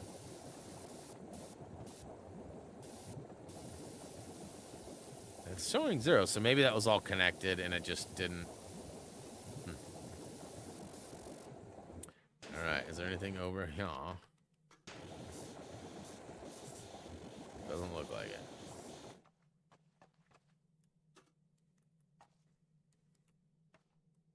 Looking pretty good here. Probably one or two of these little panels that doesn't have all 4 corners done. That one's good. That one's good. That one's good. That one's good. That one's good. Oh, it looks dirty, but it's just a shadow. That one's good. That one's good. I thought it was a line on top. Yeah, I may have gotten it. It might have just been a delay in the stream and when I got it too. So there's always that possibility. All right, so lots of clean things. Rocket interior radio. So I did miss a few inside things. Too hard for the friggin' radio.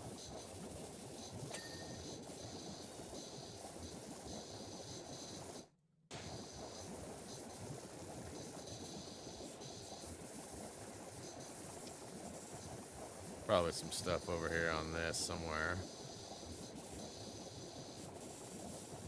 Ooh. Yeah, okay.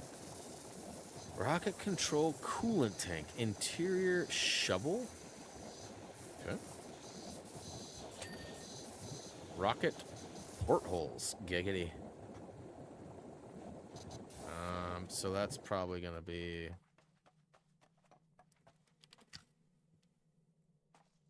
That porthole is done, man.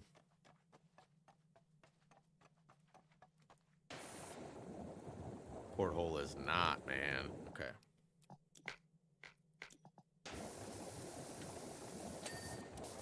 And coolant tank.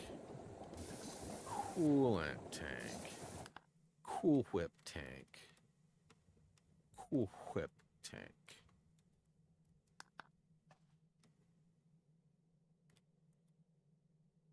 Where you at? All right. Oh, wrong ladder.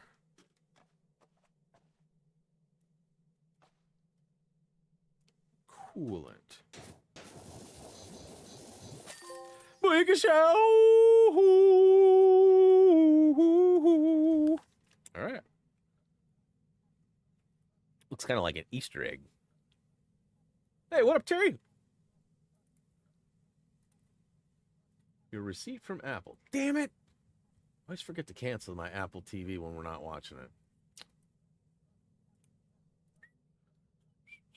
All right. Well, guys, that's all she wrote. I got all the Wallace and Gromit stuff 100%ed. Look at all this money I can't do a damn thing with.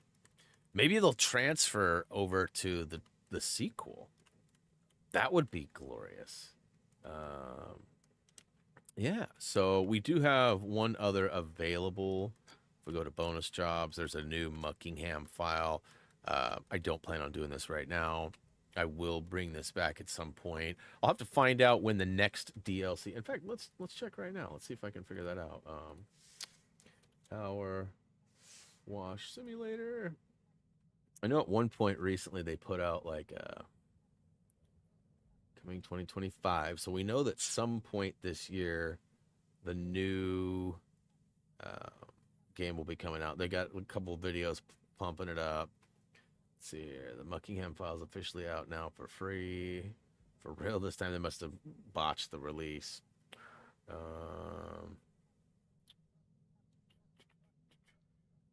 Putting a new spin on washing, and they're zipping it around.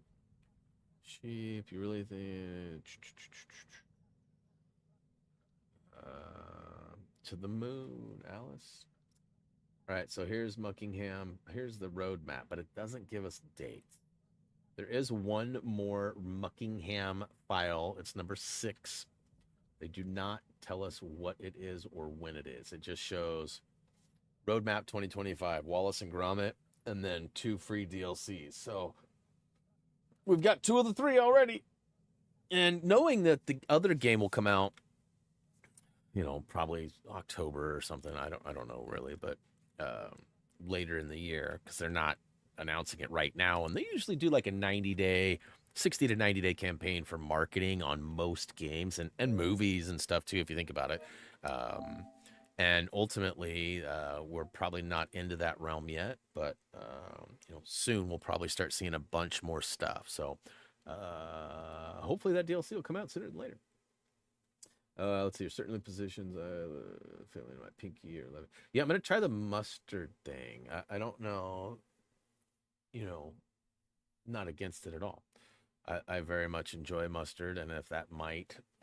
So there was a lot of stuff. Like you know, I'm taking this one a day. This is the second one. I found one when I first started having the issue back in like October, late fall-ish last summer.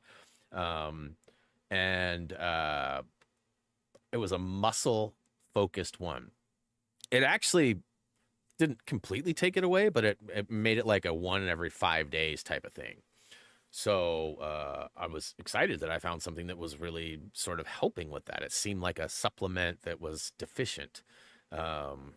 And so I went to go order the new ones, and they didn't make that kind anymore. So I had to find an alternative one that wasn't muscle focused, but it's got a good balance of everything, which at 46, 7, however old I am now, I probably should be taking something that's supplementing my intake. Because, I mean, we eat plenty of salads in waves. We'll have like 4 or 5 salads in a week, like for dinner, and then we won't have salad for like a week or 2. People get played out real quick around here. I have no problem with any of that stuff. I can keep eating and keep eating and keep eating. But like I always say, like chicken and broccoli, you know, like that's one of those meal prep things that a lot of people do. Just like very lightly salt and peppered chicken, you know, cooked on a pan, no extra sauces or sugar and, you know, enhancers. And then you got just some broccoli with, again, probably salt and pepper on it, maybe some garlic or something different to spice it up. And people have a little bit of like sticky rice or white rice, and you know, minimizes lots of, but gets your carbs, gets your proteins, gets your, you know, gets you all the things. So, but Jillian's just like, I'm not eating chicken and broccoli every night for dinner. Like, I don't think you need to eat it every night, but if we had it more consistently, that would certainly help. It's easy. And so we actually have been. She does this trick where she takes the broccoli and takes the florets and puts it on a big like cookie sheet and puts some salt and pepper on it and sometimes some garlic. And then she bakes it. And so when they come out, they're all like wilty and really weird looking, but they're crunchy and crispy. They're kind of like broccoli chips. And Reese doesn't love them, but he'll eat them that way. And Jillian and I just put it over rice or whatever, and it's delicious. So what's a salad? Yeah, but see, you've got a pretty, like, your taste buds don't bring you to the sweet side. You're more of a savory guy. Or did I make that up too? 20 years plus of friendship. It's all been a lie. Chicken, spinach, and rice. Yeah, I mean, to be honest with you, that sounds good, but I don't like going full Popeye on the wife all the time. No, I'm pretty much like minus onions and pineapple, because and variants, right? Like chives and things like that. Things that are in those groups, I have to stay away. Lemon, like wife used to make this. She did a couple different things. One was like a lemon, blueberry, banana bread, and there was another one that was like a lemon zest chicken. Both of them required lemon, but the form of lemon was always grated lemon peel. Oh, I tell you what, when I would eat those, it was so delicious. The lemon was so awesome and vibrant, but I would get so violently sick. My stomach would hurt so bad, and then I'd get really gassy, and then that was never fun for anybody involved. So we had to quit doing those. So like, as long as there's no like high citrus or pineapple-y stuff, and no onions, I'm like, put whatever in front of me, I'll eat it. Even on nights that I'm not very interested in things, I'll still eat it without question. Like, I don't, especially since I'm not cooking. Like, I learned a long time ago, like, if you want to be picky, you have to do a lot more. So I'm just like, whatever's quick, whatever's easy. You want to get some food tonight? You want me to cook something? Okay, I've got 2 steps of things I can, 2 stages of things I can make. And if you want that, I'll make it. So we've been having spaghetti and chicken and rice quite a bit the last couple of weeks. I do a decent chicken salad. And I used to barbecue a lot too. I'd make my own marinades out of like hodgepodge and all sorts of sauces together and stuff. And I was actually really well known for barbecuing, especially in the early days of like the 503 barbecues and stuff. Like, we used to barbecue all the time. And then sort of in those barbecues, we transitioned. The wife started prepping and doing more so I could hang out more with the people. And as a result, now she's like actually trying to buy a new barbecue because she doesn't like the one we have. And I'm like, we don't even barbecue. She's like, no, you don't even barbecue. I barbecue all the time. I don't know what you're talking about. And I was like, all right, fair enough. So sounds like we're getting a new barbecue soon too. But hey guys, I've been flapping for a long time right here, and I'm missing out on some particular runs that I could be catching Gerg to get this platinum. I've got 45 hours. I wish there was some sort of tracker that would show how much time is left. But I mean, 1,000 kilometers equals like 632.7. So we'll call it 633 miles. And I mean, as I showed you earlier, I mean, each one of those hashtags is at least 5 miles or more. And I mean, there's 70 on here. So, I mean, every time I play it, I'm like, can I get a blink? Is this the one? Oh, no. But anyways, guys, I should be back on Wednesday. As of right now, we do not have anything scheduled for tomorrow. We're sort of taking a week or maybe 2 off, mainly due to lack of games that are interesting. That might change. We've got a couple things on the horizon that will potentially get us all going. One of them might be Forza. We might be jumping into the Forza, or Froza, as Bobby always calls it. I still haven't figured out if that's another melee or if that's just like a Brianism or a Bobbyism. But that being said, we've got some things that are possibilities coming up. And, we even talked about going back in time and playing Burnout Paradise, one of the best racing games of all time.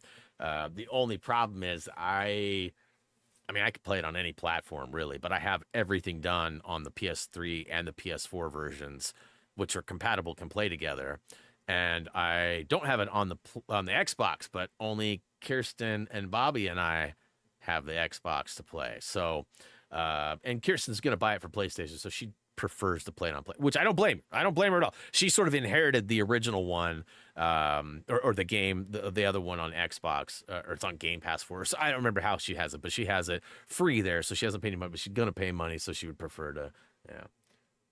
Booby can't read. Yeah, I don't know if that's a Bobbyism or if it's anyways. Hey guys, appreciate you more than you know.